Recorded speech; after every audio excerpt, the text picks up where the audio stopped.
चुनाव हुआ जिसके वोटर्स कैसे बदले गए 10 बाय 10 के घर में रूम में अगर 90 लोगों का वोटर लिस्ट होता है और महाराष्ट्र में एक हॉस्टल में अगर 9000 वोटर्स होते हैं तो आप समझिए ये क्या इलेक्शन कमीशन है, क्या ये मोदी जी की कठपुतली है। आप देखिए सर, स्पेशल इंटेंसिव ड्राइव के नाम पर लाखों गरीब, दलित, आदिवासी और अल्पसंख्यकों के वोटर लिस्ट से हटाया जा रहा है।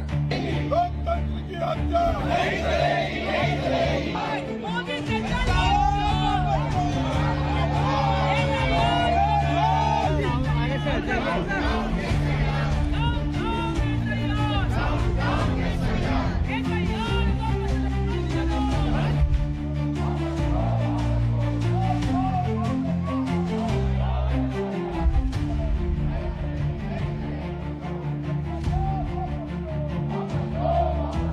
We have such proof that will show the whole country that the institution of the Election Commission does not exist. And you will see the shockwave that is going to go through the electoral system when we release this data. It's literally like an atom bomb. Now we have concrete 100% proof of Election Commission allowing cheating in a seat in Karnataka. Not 90%. When we decide to show it to you, it is 100% proof. We just looked at one constituency and we found this. And I'm absolutely convinced that constituency after constituency, this is the drama that is taking place. If 15 seats were rigged, he would not be the Prime Minister of India. The Election Commission vote चोरी में involved. किसके लिए करा रहा है? किसके लिए करा रहा है? बीजेपी के लिए करा रहा है. I want to send a message to Election Commission. Yes, sir. If you think you're going to get away with this, if your officers think you're going to get away with this, you're mistaken. You're not going to get away with it because we are going to come for you. Eligible voters in the voters list. Some new people are included in the voters list. That means they are not the voters of the past. That is what now. ದಯವಿಟ್ಟು ಎಲ್ಲರೂ ಸಾವಧಾನದಿಂದ ಕುತ್ಕೋಬೇಕು. ಈ ಒಂದು ಕಾರ್ಯಕ್ರಮ ನಿಮಗೆ ಗೊತ್ತಿದೆ ಎಷ್ಟು ಪ್ರಮುಖವಾದಂತಹ ಕಾರ್ಯಕ್ರಮ. ಸನ್ಮಾನ್ಯ ರಾಹುಲ್ ಗಾಂಧಿ ಅವರು ಬಂದಿದ್ದಾರೆ. ಎಲ್ಲರೂ ಕೂಡ ನೀವು ಹೇಳಬೇಕು ರಾಹುಲ್ ಗಾಂಧಿ ಅವರಿಗೆ ಜಿಂದಾಬಾದ್ ಅಂತ. ರಾಹುಲ್ ಗಾಂಧಿ, ಮಲ್ಲಿಕಾರ್ಜುನ್ ಖರ್ಗೆ ಅವರಿಗೆ, ಸಿದ್ದರಾಮಯ್ಯನವ್ರಿಗೆ, DK ಶಿವಕುಮಾರ್ ಅವ್ರಿಗೆ, KC ವೇಣುಗೋಪಾಲ್ ಅವ್ರಿಗೆ, ಸುರ್ಜೇವಾಲಾ ಅವ್ರಿಗೆ. ಇವಾಗ ಒಂದೇ ಮಾತರಂ. ಇವಾಗ ಅದಾದ ನಂತರ ಕಾರ್ಯಕ್ರಮ ನಾವು ಪ್ರಾರಂಭ ಮಾಡ್ತೀವಿ. ದಯವಿಟ್ಟು ಸೇವಾದಳದವರು ಬಂದು ಒಂದೇ ಮಾತರಂ ಹೇಳಬೇಕು ಅಂತ ನಾನು ಕೇಳ್ಕೋತೀನಿ. ದಯವಿಟ್ಟು ಎಲ್ಲ ಎದ್ದು ನಿಂತ್ಕೊಂಡು ಒಂದೇ ಮಾತರಂಗೆ ಅಂತ ಧ್ವನಿಗೂಡಿಸ್ಬೇಕು ಅಂತ ಕೇಳ್ಕೊಳ್ತೀನಿ. सभा कक्ष सावधान. वंदे मातरम शुरू करेंगे. वंदे मातरम, वंदे मातरम. सुजलाम सुफलाम मलयज शीतलाम सस्य श्यामलाम मातरम. वंदे मातरम. शुभ्र ज्योत्स्ना पुलकितयामिनी फुल्लकुसुमित द्रुमदल शोभिनी सुहासिनी सुमधुर भासिनी सुखदां वरदां मातरं. वंदे मातरं, वंदे मातरं. धन्यवाद. ಎಲ್ಲರೂ ಕೂತ್ಕೊಳ್ಳಿ. ಧನ್ಯವಾದಗಳು ಎಲ್ಲರೂ ಕೂಡ. ಈ ಒಂದು ಐತಿಹಾಸಿಕ ಸಮಾರಂಭ ಇವತ್ತು ಏನ್ ನಡೀತಾ ಇದೆ ಅಕ್ರಮ ಮತದಾನದ ವಿರುದ್ಧ ಇವತ್ತು ಕಾಂಗ್ರೆಸ್ ಪಕ್ಷ ಏನು ಇವತ್ತು ಧ್ವನಿ ಎತ್ತಿದೆ ಅದರ ಪ್ರಕಾರ ನೀವೆಲ್ಲರೂ ಕೂಡ ಈ ಕಾರ್ಯಕ್ರಮಕ್ಕೆ ಸಾಕ್ಷಿಭೂತರಾಗಿದ್ದೀರಿ. ಇವತ್ತೊಂದು ದಿವಸ ಈ ಒಂದು ಕಾರ್ಯಕ್ರಮನ ವೆಲ್ಕಮ್ ಮಾಡಲಿದ್ದಕ್ಕೆ ನಮ್ಮ ಕರ್ನಾಟಕ ಪ್ರದೇಶ ಕಾಂಗ್ರೆಸ್ ಕಮಿಟಿ ಅಧ್ಯಕ್ಷರು ಉಪಮುಖ್ಯಮಂತ್ರಿಗಳು ಆದಂತ ಸನ್ಮಾನ್ಯ DK ಶಿವಕುಮಾರ್ ಅವರು ಬಂದು ಎಲ್ಲರನ್ನೂ ಸ್ವಾಗತ ಮಾಡಬೇಕು ಅಂತ ಈ ಮೂಲಕ ಕೇಳ್ಕೊಳ್ತೀನಿ.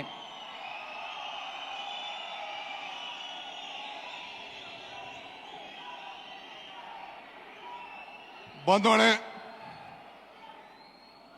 बोलो भारत माता की, कांग्रेस पार्टी की, मल्लिकार्जुन खड़गे की, सोनिया गांधी की, राहुल गांधी की, सिद्धरामैया की. ಬಂಧುಗಳೇ, ನಮ್ಮ ರಾಷ್ಟ್ರೀಯ ಕಾಂಗ್ರೆಸ್ ಪಕ್ಷದ ರಾಷ್ಟ್ರೀಯ ಕಾಂಗ್ರೆಸ್ ಪಕ್ಷದ ಅಧ್ಯಕ್ಷರು, ರಾಜ್ಯಸಭೆಯಲ್ಲಿ ವಿರೋಧ ಪಕ್ಷದ ನಾಯಕರು, ನಮ್ಮ ಭೂಮಿಯ ಪುತ್ರರು, ನಮ್ಮ ಹಿರಿಯ ನಾಯಕರಾದಂಥ ಶ್ರೀ ಮಲ್ಲಿಕಾರ್ಜುನ್ ಖರ್ಗೆ ಸಾಹೇಬ್ರೆ, ವಿರೋಧ ಪಕ್ಷದ ನಾಯಕರು,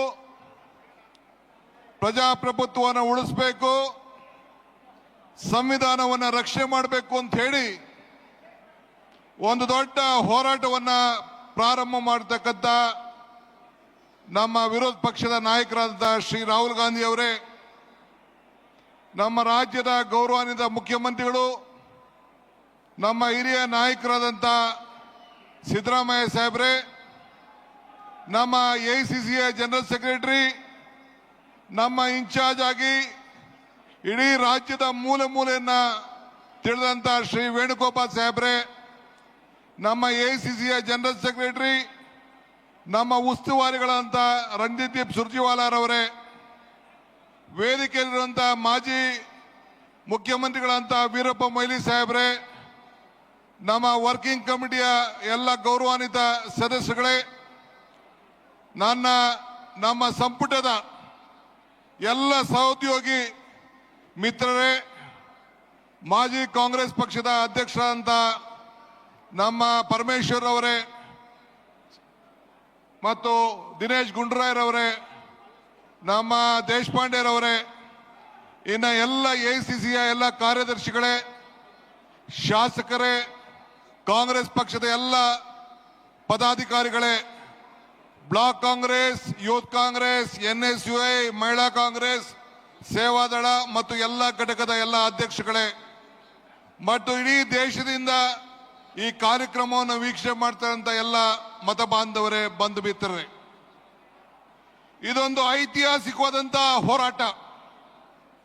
ರಾಹುಲ್ ಗಾಂಧಿ ಅವರು ಈ ದೇಶದ ಸಂವಿಧಾನವನ್ನು ರಕ್ಷಣೆ ಮಾಡಲಿಕ್ಕೆ ನಮ್ಮ ಮತ ನಮ್ಮ ಹಕ್ಕು, ನಮ್ಮ ಸಂವಿಧಾನ ಅದರ ರಕ್ಷಣೆ ಇದನ್ನೆಲ್ಲ ಗಮನದಲ್ಲಿ ಇಟ್ಕೊಂಡು ಅವರು ಸಂವಿಧಾನದ ಹೆಸರಿನಲ್ಲಿ ಪ್ರಮಾಣ ವಚನವನ್ನ ಪ್ರಾರಂಭವನ್ನು ಮಾಡಿ ಈ ದೇಶಕ್ಕೆ ಒಂದು ದೊಡ್ಡ ಸಂದೇಶವನ್ನು ಕಳಿಸ್ಕೊಟ್ಟಿದ್ದಾರೆ. ನಮ್ಮ ರಾಷ್ಟ್ರೀಯ ಕಾಂಗ್ರೆಸ್ ಅಧ್ಯಕ್ಷರಾದಂಥ ಮಲ್ಲಿಕಾರ್ಜುನ್ ಖರ್ಗೆ ಸಾಹೇಬರು ಅವರು ಈ ಸಂದರ್ಭದಲ್ಲಿ ಒಬ್ಬ ಬ್ಲಾಕ್ ಕಾಂಗ್ರೆಸ್ನ ಅಧ್ಯಕ್ಷರಾಗಿ ಇವತ್ತು ಮಹಾತ್ಮ ಗಾಂಧೀಜಿಯವರು ಕೂತಂತ ಜಾಗದಲ್ಲಿ 100 ವರ್ಷದ ಹಿಂದೆ ಮಹಾತ್ಮ ಗಾಂಧೀಜಿಯವರು ಇದೇ ರಾಜ್ಯದಿಂದ ಕಾಂಗ್ರೆಸ್ ಪಕ್ಷದ ಅಧ್ಯಕ್ಷರಾಗಿದ್ದರು. ಅವರ ಜಾಗದಲ್ಲಿ ಇವತ್ತು ಅವರು ಕೂತ್ಕೊಂಡು ಇವತ್ತು ರಾಜ್ಯದ ಕಾಂಗ್ರೆಸ್ ಪಕ್ಷಕ್ಕೆ ಮಾರ್ಗದರ್ಶನವನ್ನು ಕೊಟ್ಟು ನಮ್ಮ ಈ ರಾಜ್ಯದ ಕಾಂಗ್ರೆಸ್ ಅಧಿಕಾರಕ್ಕೆ ಬರಲಿಕ್ಕೆ ಮುಂಚೂಣಿಯನ್ನು ವಹಿಸಿದ್ರು.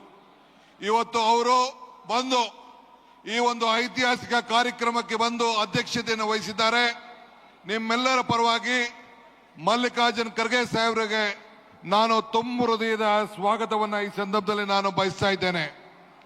ಇದಲ್ಲದೆ ಶ್ರೀ ರಾಹುಲ್ ಗಾಂಧಿ ಅವರು ಕೂಡ ನಾನು ಈ ದೇಶದ ಎಲ್ಲ ಕಾಂಗ್ರೆಸ್ ಕಾರ್ಯಕರ್ತರಲ್ಲದೆ ಈ ದೇಶದ ಮತದಾರರ ಪರವಾಗಿ, ಇಂಡಿಯಾ ಒಕ್ಕೂಟ ಅಲ್ಲ, ಇಡೀ ಎಲ್ಲ ಮತದಾರರ ಪರವಾಗಿ ಒಂದು ದಿಟ್ಟವಾದಂತಹ ಹೋರಾಟವನ್ನು ಪ್ರಾರಂಭವನ್ನು ಮಾಡಿ ಇವತ್ತು ಮುನ್ನುಡಿಯನ್ನ ಬರೀತಾ ಇದ್ದಾರೆ. ಅದಕ್ಕೆ ಶ್ರೀ ರಾಹುಲ್ ಗಾಂಧಿ ಅವರಿಗೆ, Rahul G, on behalf of the country and all the voters of this country for having a great enlightened to us and the country. I welcome you on behalf of the Karnataka Pradesh Congress Committee for you.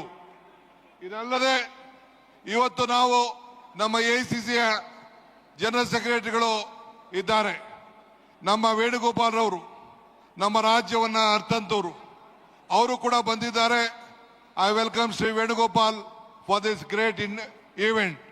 Apart from that, ಇವತ್ತು ನಮ್ಮ ರಾಜ್ಯದ ಮುಖ್ಯಮಂತ್ರಿಗಳಂತ ಸಿದ್ದರಾಮಯ್ಯ ಸಾಹೇಬರು ಅವರು ಕೂಡ ಬಂದು ತಮ್ಮನ್ನು ಉದ್ದೇಶಿಸಿ ಈ ಒಂದು ಮತದಲ್ಲಿ ಆಗಿರೋಂಥ ಅವ್ಯವಹಾರದ ಬಗ್ಗೆ ತಮ್ಮ ಹತ್ರ ಅನೇಕ ವಿಚಾರಗಳನ್ನು ಹಂಚಿಕೊಂಡಿದ್ದಾರೆ. ಅವರು ಕೂಡ ನಾನು ಈ ಸಂದರ್ಭದಲ್ಲಿ ಸ್ವಾಗತವನ್ನು ಬಯಸ್ತಾ ಇದ್ದೇನೆ.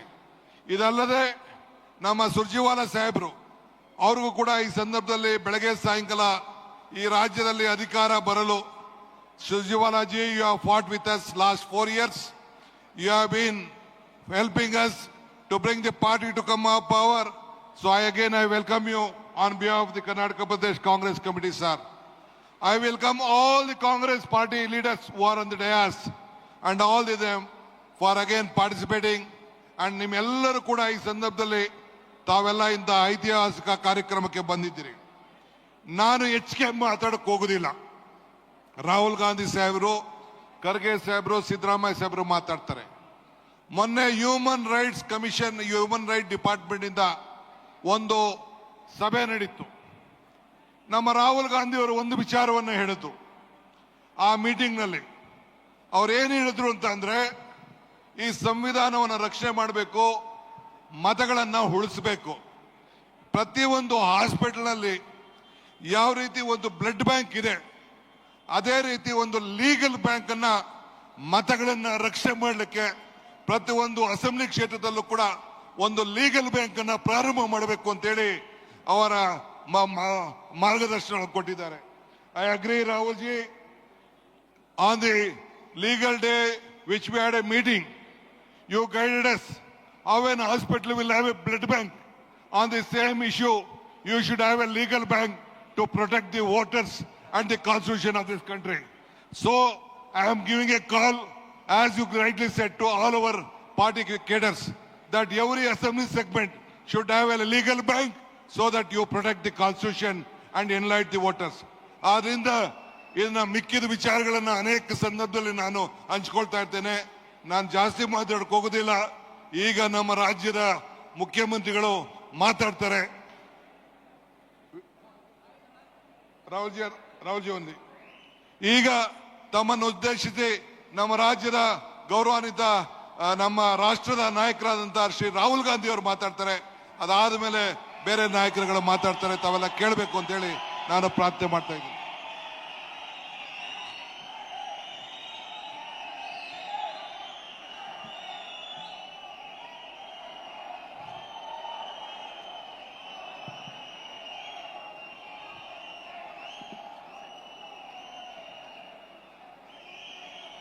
खारगे जी,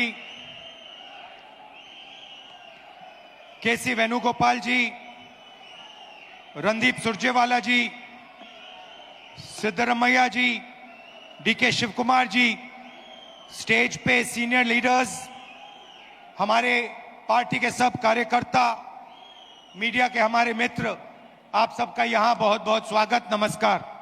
ವೇದಿಕೆ ಮೇಲೆ ಆಸೀನರಾಗಿರ್ತಕ್ಕಂಥ ಎಲ್ಲ ಗಣ್ಯಾತಿ ಗಣ್ಯರೇ, ಮುಖಂಡರುಗಳೇ, ಹಿರಿಯರೇ, ಕರ್ನಾಟಕ ರಾಜ್ಯದ ಮೂಲೆ ಮೂಲೆಗಳಿಂದ ಬಂದಿರತಕ್ಕಂಥ ಪಕ್ಷದ ಎಲ್ಲ ಕಾರ್ಯಕರ್ತರೇ, ಮಾಧ್ಯಮ ಮಿತ್ರರೇ, ತಮ್ಮೆಲ್ಲರಿಗೂ ಕೂಡ ಈ ಕಾರ್ಯಕ್ರಮಕ್ಕೆ ಮನಸ್ಪೂರ್ವಕವಾದಂತಹ ಸ್ವಾಗತ ಕೋರ್ತಾ ಇದ್ದೀನಿ.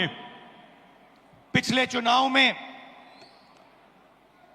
हमने कॉन्स्टिट्यूशन की रक्षा की, संविधान की रक्षा की थी. ಕಳೆದ ಚುನಾವಣೆಯಲ್ಲಿ ನಾವು ಸಂವಿಧಾನದ ರಕ್ಷಣೆಯನ್ನ ಮಾಡಿದೀವಿ, ಸಂವಿಧಾನನ ಉಳಿಸಂತ ಕೆಲಸನ ಮಾಡಿದ್ದೇವೆ. ये जो किताब है, इसमें भारत की हजारों साल की विचारधारा है.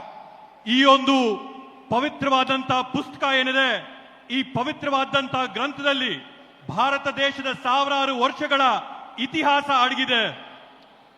इसमें महात्मा गांधी, अंबेडकर जी, जवाहरलाल नेहरू सरदार पटेल की आवाज गूंजती है। ಈ ಒಂದು ಪವಿತ್ರವಾದ ಗ್ರಂಥದಲ್ಲಿ ಮಹಾತ್ಮ ಗಾಂಧೀಜಿ ಅವರು, ಬಾಬಾ ಸಾಹೇಬ್ ಅಂಬೇಡ್ಕರ್ ಅವರು, ಜವಾಹರ್ಲಾಲ್ ನೆಹರೂಜಿ ಅವರು, ಸರ್ದಾರ್ ವಲ್ಲಭಭಾಯಿ ಪಟೇಲ್ ಅವರ ಧ್ವನಿ ಇದರಲ್ಲಿ ನಮಗೆ ಕೇಳಿ ಬರ್ತಾ ಇದೆ. मगर इस किताब में बसवना जी, नारायण गुरु, फूले जी, इनकी भी आवाज गूंजती है। ಹಾಗೇನೆ ಈ ಒಂದು ಗ್ರಂಥದಲ್ಲಿ ಬಸವಣ್ಣ ಅವರ ಧ್ವನಿ, ಫುಲೆ ಅವರ ಧ್ವನಿ, ಎಲ್ಲರ ಧ್ವನಿ ಕೂಡ ಕೇಳಿ ಬರ್ತಾ ಇದೆ. और इसकी नींव, इसका foundation one man one vote. ಈ ಒಂದು ಪುಸ್ತಕದ ಮೂಲಭೂತ ಅಡಿಪಾಯ ಏನಂತಂದ್ರೆ ಒಬ್ಬ ಮನುಷ್ಯನಿಗೆ ಒಂದೇ ಮತ ಅನ್ನಂತದ್ದು ಅದರ ಅಡಿಪಾಯ. हर हिंदुस्तानी नागरिक को यह संविधान एक वोट का अधिकार देता है। ಪ್ರತಿಯೊಬ್ಬ ಭಾರತೀಯ ಪ್ರಜೆಗೂ ಕೂಡ ಈ ಸಂವಿಧಾನ ಪುಸ್ತಕದ ಮುಖಾಂತರವಾಗಿ ಒಂದೇ ಒಂದು ಮತದ ಹಕ್ಕು ಎಲ್ಲರಿಗೂ ಕೂಡ ಕೊಡುವಂತದ್ದು. पिछले चुनाव में बीजेपी ने कहा, मोदी जी ने, इनके नेताओं ने इस पर आक्रमण किया। ಕಳೆದ ಚುನಾವಣೆಯಲ್ಲಿ ಬಿಜೆಪಿಯ ಮುಖಂಡರುಗಳು, ನರೇಂದ್ರ ಮೋದಿಜಿ ಅವರು, ಅವರ ಪಕ್ಷದ ಕಾರ್ಯಕರ್ತರು ಈ ಒಂದು ಪವಿತ್ರವಾದಂತಹ ಗ್ರಂಥದ ಮೇಲೆ ಬೇರೆ ಬೇರೆ ರೀತಿಯಾದಂತಹ ಪ್ರಹಾರಗಳನ್ನ ಮಾಡಿದ್ದಾರೆ. हिंदुस्तान की संस्थाओं को खत्म करके इस पर आक्रमण किया। ಭಾರತ ದೇಶದ ವಿವಿಧವಾದಂತಹ ಸಂಸ್ಥೆಗಳನ್ನ ಅದರ ಮೇಲೆ ಪ್ರಹಾರ ಮಾಡಿ ಈ ಒಂದು ಸಂವಿಧಾನನ ಮುಗಿಸಂತ ಷಡ್ಯಂತ್ರ ಪ್ರಯತ್ನ ಮಾಡಿದ್ರು. पिछले चुनाव में हमारे सामने एक सवाल उठा। ಕಳೆದ ಚುನಾವಣೆಯಲ್ಲಿ ನಮ್ಮೆಲ್ಲರ ಮುಂದೆ ಒಂದು ಪ್ರಶ್ನೆ ಉದ್ಭವಿಸಿತು.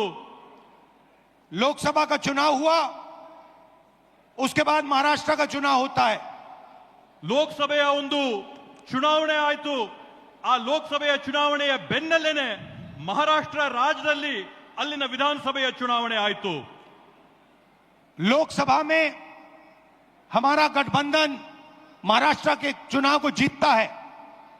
ಮಹಾರಾಷ್ಟ್ರದ ಲೋಕಸಭೆಯ ಚುನಾವಣೆಯಲ್ಲಿ ನಮ್ಮ ಇಂಡಿಯಾ ಮೈತ್ರಿಕೂಟ ಅಲ್ಲಿರ್ತಕ್ಕಂಥ ಚುನಾವಣೆಯಲ್ಲಿ ಜಯನ ಸಾಧಿಸುತ್ತೆ. और फिर 4 महीने बाद बीजेपी महाराष्ट्र में विधानसभा जीतती है। ಅದಾದ ನಂತರ ಕೇವಲ 4 ತಿಂಗಳೊಳಗೆ ಬಿಜೆಪಿಯಲ್ಲಿ ವಿಧಾನಸಭೆಯ ಚುನಾವಣೆಯಲ್ಲಿ ಗೆಲುವನ್ನ ಸಾಧಿಸುತ್ತೆ. आश्चर्यजनक नतीजा था। ಇವತ್ತು ಅದರ ಪರಿಣಾಮ ಏನಾಗಿದೆ? हमने पता लगाया तो पता लगा कि 1 करोड़ नए वोटरों ने वोट किया विधानसभा में। ಇವತ್ತು ನಾವು ಆ ಒಂದು ಫಲಿತಾಂಶದಲ್ಲಿ ಪತ್ತೆ ಹಚ್ಚಿದ್ದೇನಂತಂದ್ರೆ ವಿಧಾನಸಭೆಯ ಚುನಾವಣೆಯಲ್ಲಿ ಹೊಸದಾಗಿ 1 ಕೋಟಿ ಜನ ಮತದಾನ ಮಾಡಿದ್ದಾರೆ ಅಂತ ಹೇಳಿ. 1 करोड़ नए लोग जिन्होंने लोकसभा में अपना वोट नहीं डाला था, जादू से ये विधानसभा में वोट डालने निकल आए। 1 ಕೋಟಿ ಜನ ಲೋಕಸಭೆಯ ಚುನಾವಣೆಯಲ್ಲಿ ಯಾರು ಮತ ಹಾಕಿರ್ಲಿಲ್ವೋ ಆ ಜನ 1 ಕೋಟಿ ಜನ ಹೊಸದಾಗಿ ಮಹಾರಾಷ್ಟ್ರದಲ್ಲಿ ನಡೆದಂತಹ ವಿಧಾನ ಪರಿಷತ್ತಿನ ಚುನಾವಣೆಯಲ್ಲಿ मतदान ಮಾಡಿರತಕ್ಕಂತದ್ದನ್ನ ನಾವು ಗಮನಿಸಿದ್ದೇವೆ. और जहां भी ये नए वोटर आए वहां पर बीजेपी चुनाव जीती. ಅದರ ನೇರವಾದಂತಹ ಪ್ರತಿಫಲ ಏನಾಗುತ್ತಂತಂದ್ರೆ ಆ ಚುನಾವಣೆಯಲ್ಲಿ ಬಿಜೆಪಿ ಪಕ್ಷ ಜಯನ ಸಾಧಿಸುತ್ತೆ. हमारे गठबंधन के वोट कम नहीं हुए. ನಮ್ಮ ಒಂದು ಮೈತ್ರಿಯ ಫಲಿತಾಂಶದಲ್ಲಿ ನಮ್ಮ ಮತಗಳ ಸಂಖ್ಯೆಯಲ್ಲಿ ಯಾವುದೇ ಒಂದು ಚೂರು ಕೂಡ ಕಡಿಮೆ ಆಗಿಲ್ಲ. जितने हमें लोकसभा में मिले उतने ही हमें विधानसभा में मिले. ನಮಗೆ ಲೋಕಸಭೆಯ ಚುನಾವಣೆಯಲ್ಲಿ ಎಷ್ಟು ಮತಗಳು ನಮ್ಗೆ ಸಿಕ್ಕಿತ್ತೋ ವಿಧಾನಸಭೆಯ ಚುನಾವಣೆಯಲ್ಲಿ ಕೂಡ ನಮ್ಗೆ ಅಷ್ಟೇ ಮತ ಸಿಕ್ತು. और सारे के सारे जो वोटर बढ़ाए गए वो बीजेपी के खाते में गए. ಆದ್ರೆ ಹೊಸದಾಗಿ ಏನು ಮತಗಳನ್ನ ಪಟ್ಟಿಗೆ ಸೇರಿಸಿದ್ರೋ ಆ ಎಲ್ಲಾ ಮತಗಳು ಕೂಡ ಬಿಜೆಪಿ ಪಕ್ಷದ ತೆಕ್ಕೆಗೆ ಹೋದಂತಾಗಿದೆ. उस दिन हमने डिसाइड किया कि कुछ ना कुछ दाल में काला है. ಆವತ್ತು ನಾವು ತೀರ್ಮಾನ ಮಾಡಿದ್ವಿ ಈ ಒಂದು ಚುನಾವಣೆಯ ಪ್ರಕ್ರಿಯೆಯಲ್ಲಿ ಏನೋ ಒಂದು ಸಂದೇಹಾಸ್ಪದವಾದಂತ ವಿಷಯ ಇದೆ ಅಂತ ಹೇಳಿ. कर्नाटक में हमारी जो सर्वेस थी, हमारी जो पोलिंग थी, हमें 16, 15 या 16 सीट दे रही थी. ನಮಗೆ ಕರ್ನಾಟಕ ರಾಜ್ಯದಲ್ಲಿ ಲೋಕಸಭೆಯ ಚುನಾವಣೆಯ ಸಂದರ್ಭದಲ್ಲಿ ನಾವು ನಡೆಸಿದಂತ ಆಂತರಿಕವಾದಂತ ಸಮೀಕ್ಷೆಯಲ್ಲಿ ಖಚಿತವಾಗಿ ನಮಗೆ 15ರಿಂದ 16 ಸೀಟ್ ಬಂದೇ ಬರುತ್ತೆ ಅಂತ ವಿಶ್ವಾಸ ನಮಗಿತ್ತು. हमारी पोलिंग के मुताबिक 16 सीटों में हम आगे थे, हमें जीतना था. ನಮ್ಮ ಒಂದು ಆಂತರಿಕ ಸಮೀಕ್ಷೆ ಸ್ಪಷ್ಟವಾಗಿ ನಮ್ಗೆ ಹೇಳ್ತು, ಕರ್ನಾಟಕ ರಾಜ್ಯದಲ್ಲಿ 16 ಲೋಕಸಭೆ ಸೀಟ್ಗಳನ್ನ ನಾವು ಗೆಲ್ಲೇಬೇಕಂತೇಳಿ. और हम जीते 9 में. ಆದ್ರೆ ನಮಗೆ ಫಲಿತಾಂಶ ಸಿಕ್ಕಿದಾಗ 9 ಗೆಲುವಾಗಿದ್ದು. तो हमने सवाल पूछने शुरू किए. ಆಗ ನಾವು ಪ್ರಶ್ನೆ ಮಾಡಕ್ಕೆ ಪ್ರಾರಂಭ ಮಾಡಿದ್ವಿ. क्या सचमुच हम ये सीटें हारे थे? ನಾವು ಎಲ್ಲ ಈ ರೀತಿಯಾದಂತ ಚುನಾವಣೆಗಳು ಈ ಕಾರಣದಿಂದಾನೇ ನಾವು ಸೋತಿದ್ದ.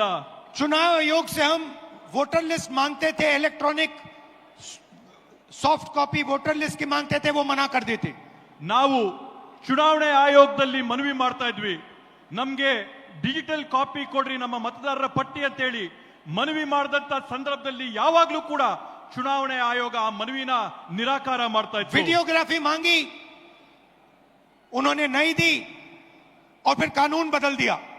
ಅಂಕಿಯ ಮತದಾರರ ಪಟ್ಟಿನ ನಾವು ಮನವಿ ಮಾಡಿದ್ರೆ ಅದನ್ನ ನಿರಾಕಾರ ಮಾಡಿ ಅದನ್ನ ಬದಲಾಯಿಸ್ಬಿಟ್ಟಿದ್ದಾರೆ. और फिर कहा कि 45 दिन के अंदर 45 दिन के बाद वीडियोग्राफी को रद्द खत्म कर देना चाहिए, डिस्ट्रॉय कर देना चाहिए. ಅದ್ರ ಜೊತೆಗೆ ಹೊಸ ಆದೇಶನ ಓಡಿಸಿ ಚುನಾವಣಾ ಮತಗಟ್ಟೆಗಳಲ್ಲಿ ರೆಕಾರ್ಡಿಂಗ್ ಆದಂತ ವಿಡಿಯೋನ 45 ದಿನದ ಒಳಗಡೆ ಹಳಸಂತ ಕುತಂತ್ರನ ಮಾಡಿದ್ದಾರೆ. तो एक लोकसभा में हमने अपनी एनालिसिस शुरू की. ಆದ್ರಿಂದ ನಾವು ಒಂದು ಲೋಕಸಭಾ ಕ್ಷೇತ್ರದಿಂದ ನಮ್ಮ ವಿಶ್ಲೇಷಣೆನ ನಾವು ಪ್ರಾರಂಭ ಮಾಡಿದ್ವಿ. बैंगलोर सेंट्रल की लोकसभा और उसमें हमने एक विधानसभा चुनी, महादेवापुरा. ಬೆಂಗಳೂರು ಕೇಂದ್ರ ಬ್ಯಾಂಗ್ಳೂರ್ ಸೆಂಟ್ರಲಿನ ಲೋಕಸಭೆ ಕ್ಷೇತ್ರದಲ್ಲಿ ಒಂದು ವಿಧಾನಸಭೆಯ ಕ್ಷೇತ್ರವಾದಂತ ಮಹದೇವಪುರ ಕ್ಷೇತ್ರದ ಫಲಿತಾಂಶನ ನಾವು ವಿಶ್ಲೇಷಣೆ ಮಾಡಿದ್ವಿ. और आपने मेरा कल प्रेस कॉन्फ्रेंस देखा होगा, उसमें हमने 100% साबित कर दिया है कि इलेक्शन कमीशन और बीजेपी ने मिलकर आपसे कर्नाटका से लोकसभा चुराई है. ನೀವು ನಿನ್ನೆ ನಾನು ಮಾಡಿದಂತ ಪತ್ರಿಕಾಗೋಷ್ಠಿಯಲ್ಲಿ ನೋಡಿರ್ಬೋದು, ನಾವು ಆ ಪತ್ರಿಕಾಗೋಷ್ಠಿಯಲ್ಲಿ 100ಕ್ಕೆ 100 ಸಾಬೀತು ಮಾಡಿದೀವಿ. ಚುನಾವಣೆ ಆಯೋಗ ಮತ್ತೆ ಬಿಜೆಪಿ ಪಕ್ಷ ಸೇರ್ಕೊಂಡು ಈ ಚುನಾವಣೆಯಲ್ಲಿ ಮಾಡಿರ್ತಕ್ಕಂಥ ಮೋಸನ. महादेवापुरा में 6.5 लाख वोट हैं असेंबली में. ಮಹದೇವಪುರ ಮತಕ್ಷೇತ್ರದಲ್ಲಿ 6.5 ಲಕ್ಷ ಮತಗಳಿವೆ. और उसमें से 1,250,000 वोट चोरी किए गए हैं. ಅದರಲ್ಲಿ 1,250,000 ಮತಗಳನ್ನ ಇವತ್ತು ಮತಗಳ್ಳತನ ಆಗಿದೆ ಅಂತೇಳಿ ಘಂಟಾಘೋಷವಾಗಿ ಹೇಳ್ತೀನಿ. मतलब 6 में से 1 वोट इन्होंने चोरी किया है. ಅದರ ಅರ್ಥ ಏನಂತಂದ್ರೆ 6 ಮತಗಳಲ್ಲಿ 1 ಮತನ ಇವ್ರು ಕಳ್ತನ ಮಾಡಿದಾರೆ ಅಂತೇಳಿ. 5 तरीके से चोरी की गई है. 5 ವಿಧಗಳಲ್ಲಿ ಈ ಮತಗಳ ಕಳ್ತನ ಆಗಿದೆ. डुप्लीकेट वोटर मतलब एक वोटर अनेक बार वोटिंग कर रहा है. ದ್ವಿಪ್ರತಿಯ ಮತದಾರರ ಏನು ಪಟ್ಟಿ ಇರ್ತದೆ ಅದರಲ್ಲಿ ಒಬ್ಬ ಮತದಾರ ಹಲವಾರು ಬಾರಿ ಅವರ ಹೆಸರುಗಳು ಮತಪಟ್ಟಿಯಲ್ಲಿ 4 ಬರ್ತಕ್ಕಂಥದ್ದು. अलग अलग पोलिंग बूथ में वोट डाल रहा है, 5-6 अलग पोलिंग बूथ में वोट डाल रहा है. 4-5 ಮತಗಟ್ಟೆಗಳಲ್ಲಿ ಅವನೋಗಿ ಮತದಾನ ಮಾಡಿ ಬರ್ತಾ ಇದ್ದಾನೆ. ऐसे तकरीबन 12,000 वोटर हैं. ಈ ರೀತಿಯಾದಂತದ್ದು ಸರಿಸಮಾನವಾಗಿ 12,000 ಮತಗಳು ಇವತ್ತು ನಾವು ಕಂಡಿದ್ದೇವೆ. फेक एंड इनवैलिड एड्रेस मतलब इनका पता नहीं है या फिर 0 नंबर एड्रेस है.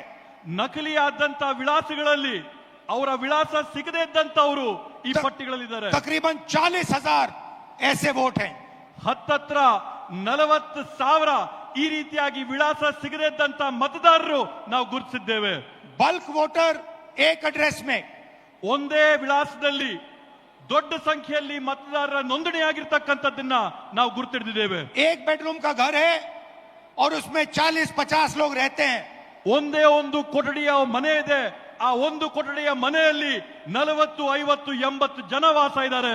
और जब उनको वहां हम ढूंढने जाते हैं वहां पे कोई नहीं है. ಅಲ್ಲಿ ನಾವು ನಮ್ಮ ಜನನ ಕಳಿಸಿದಂತ ಸಂದರ್ಭದಲ್ಲಿ ಅಲ್ಲಿ ನಾವು ಪರೀಕ್ಷೆ ಮಾಡಿದಂತ ಸಂದರ್ಭದಲ್ಲಿ ಅಲ್ಲಿ ನಮ್ಗೆ ಯಾರು ಕೂಡ ಸಿಗ್ಲಿಲ್ಲ. और घर का मालिक बीजेपी का लीडर. ಅಲ್ಲಿ ಯಾರಿದಾರಂತಂದ್ರೆ ಅಲ್ಲಿರ್ತಕ್ಕಂಥದ್ದು ಬಿಜೆಪಿ ಪಕ್ಷದ ಒಬ್ಬ ನಾಯಕ. इनवैलिड फोटोज 4000 वोट जिसमें फोटो है ही नहीं या इतनी छोटी फोटो है कि दिखाई नहीं देती. ಕೆಲವೊಂದು ಮತದಾರರ ಗುರುತಿನ ಚೀಟಿಯಲ್ಲಿ ಮತದಾರರ ಭಾವಚಿತ್ರನೇ ಸಿಕ್ಕಲ್ಲ. 4000 ಈ ರೀತಿಯಾದಂತಹ ಪ್ರಕರಣಗಳನ್ನ ನಾವು ನೋಡಿದ್ದೇವೆ. और 34,000 तकरीबन 34,000 वोट जहां फॉर्म 6 को मिसयूज किया गया है. ಮತ್ತೆ ಅದ್ರ ಜೊತೆಗೆ ವಿಶೇಷವಾಗಿ ಸುಮಾರು 32,000 ಪ್ರಕರಣಗಳಲ್ಲಿ ಮತದಾರರ ಪಟ್ಟಿಯಲ್ಲಿ ನಮೂನೆ 6ರಲ್ಲಿ ಏನು ನೂತನವಾಗಿ ಮತನ ಹಾಕೋಬೇಕೋ ಅದರಲ್ಲಿ ನಾವು ಅವ್ಯವಹಾರ ಕಂಡಿದ್ದೇವೆ. फॉर्म 6 फर्स्ट टाइम वोटर्स के लिए होती है. ನಮೂನೆ 6 ಏನಿರುತ್ತೆ ಚುನಾವಣೆಯ ಪ್ರಕ್ರಿಯೆಯಲ್ಲಿ ಅದು ನೂತನವಾಗಿ ಮತದಾನ ಮಾಡೋರ್ಗೋಸ್ಕರ ಮೀಸಲು ಮಾಡಿರ್ತಕ್ಕಂಥ ನಮೂನೆ. 34,000 ऐसे लोग हैं जिनकी आयु किसी की 90 साल, किसी की 80, 81, 82. 34,000 ಈ ರೀತಿಯಾದಂತ ಜನ ಇದ್ದಾರೆ. ಯಾರ ವಯಸ್ಸು 95 ವರ್ಷ ಆಗಿದೆ, 90 ವರ್ಷ ಆಗಿದೆ, 85 ವರ್ಷ ಆಗಿದೆ. ಈ ರೀತಿಯಾದಂತ 34,000 ಜನ ಅಲ್ಲಿದ್ದಾರೆ. इस प्रकार से 1 लाख वोट इलेक्शन कमीशन और बीजेपी ने चोरी किया है. ಈ ರೀತಿಯಲ್ಲಿ ಈ ಮಾದರಿಯಲ್ಲಿ ಬಿಜೆಪಿ ಪಕ್ಷ ಮತ್ತೆ ಚುನಾವಣೆ ಆಯೋಗ 1 ಲಕ್ಷ ಮತಗಳ ಕಳ್ತನನ ಮಾಡಿರ್ತಕ್ಕಂಥದ್ದು ನಾವು ನೋಡಿದ್ದೇವೆ. डुप्लीकेट वोटर्स में एक व्यक्ति कर्नाटक में वोट देता है, उसके बाद उत्तर प्रदेश में वोट देता है. ನಕಲಿ ಮತದಾರರ ಪಟ್ಟಿಯಲ್ಲಿ ನಾವು ನೋಡಿದೀವಿ, ನಕಲು ಮಾಡಿಕೊಂಡು ಒಬ್ಬೇ ಮತದಾರನು ಕರ್ನಾಟಕ ರಾಜ್ಯದಲ್ಲಿ ಮತ ಹಾಕ್ತಾನೆ, ಮಹಾರಾಷ್ಟ್ರದಲ್ಲಿ ಮತ ಹಾಕ್ತಾನೆ, ಯುಪಿ ರಾಜ್ಯದಲ್ಲಿ ಮತ वोट देने का ಹಾಕ್ತಾನೆ. अधिकार उसको बेंगलोर में है, लखनऊ में है, वाराणसी में है, अलग अलग जगह देश में ये लोग वोट डालने के लिए ऑथराइज हैं. ಮತದಾನ ಮಾಡಂತ ಹಕ್ಕು ಈ ವ್ಯಕ್ತಿಗೆ ಬೆಂಗಳೂರಿನಲ್ಲಿದೆ, ಲಕ್ನೌನಲ್ಲಿದೆ, ವಾರಣಾಸಿನಲ್ಲಿದೆ. ಈ ದೇಶದ ವಿವಿಧ ಭಾಗಗಳಲ್ಲಿ ಮತದಾನ ಮಾಡಂತ ಹಕ್ಕನ್ನ ಈ ವ್ಯಕ್ತಿ ಕೊಟ್ಟಿದ್ದಾರೆ. मुझसे इलेक्शन कमीशन एफिडेविट मांगता है. ನನ್ನ ಹತ್ರಿಂದ ಇವತ್ತು ಚುನಾವಣೆ ಆಯೋಗ ಪ್ರಮಾಣ ಪತ್ರ ಕೇಳ್ತಾ ಇದ್ದಾರೆ. मुझसे कहता है कि मुझे ओथ लेना है. ಅವ್ರು ನನಗೆ ಕೇಳ್ತಾ ಇದ್ದಾರೆ, ನಿಮ್ ಮುಂದೆ ಬಂದು ಪ್ರಮಾಣ ಮಾಡಿ ಅಂತ ಹೇಳಿ. मैंने पार्लियामेंट के सामने, पार्लियामेंट के अंदर ओथ लिया है. ನಾನು इस संविधान के सामने ओथ लिया है. इस पर हाथ डाल के वोट लिया है. इस पे हाथ डालकर ओथ लिया है. ನಾನು ಸಂಸತ್ ಭವನದಲ್ಲಿ ಪ್ರತಿಜ್ಞೆ ಮಾಡಿದ್ದೀನಿ, ಸಂಸತ್ನಲ್ಲಿ ಪ್ರತಿಜ್ಞೆ ಮಾಡಿದ್ದೀನಿ, ಈ ಸಂವಿಧಾನದ ಮೇಲೆ ನಾನು ಪ್ರತಿಜ್ಞೆ ಮಾಡಿದ್ದೀನಿ, ನಾನು ನುಡಿಯಂತದ್ದೆಲ್ಲ ಸತ್ಯ ಅಂತ ಪ್ರತಿಜ್ಞೆ ಮಾಡಿದ್ದೇನೆ. और आज जब हिंदुस्तान की जनता हमारे डेटा को लेकर इलेक्शन कमीशन के वेबसाइट पर सवाल पूछ रही है, तो इलेक्शन कमीशन ने अपना वेबसाइट बंद कर दिया. ಇವತ್ತು ನಮ್ಮ ದೇಶದ ಪ್ರಜೆಗಳು ನಮ್ಮ ಒಂದು ಪತ್ರಿಕಾಗೋಷ್ಠಿ ನೋಡಿದ ನಂತರ ಚುನಾವಣೆ ಆಯೋಗದ ವೆಬ್ಸೈಟ್ ಅಲ್ಲಿ ಪ್ರಶ್ನೆ ಮಾಡಕ್ಕೆ ಪ್ರಯತ್ನ ಮಾಡಿದ್ರೆ ಚುನಾವಣೆ ಆಯೋಗದ मध्य ವೆಬ್ಸೈಟ್ प्रदेश, राजस्थान, बिहार के वेबसाइट बंद कर दिए हैं. ಇವತ್ತು ಬೇರೆ ಬೇರೆ ರಾಜ್ಯಗಳ ವೆಬ್ಸೈಟ್, ಚುನಾವಣೆಯ ವೆಬ್ಸೈಟ್, ಬಿಹಾರದ ಚುನಾವಣೆಯ ವೆಬ್ಸೈಟ್ ನ ಇವತ್ತು ಬಂದ್ ಮಾಡಿದ್ದಾರೆ.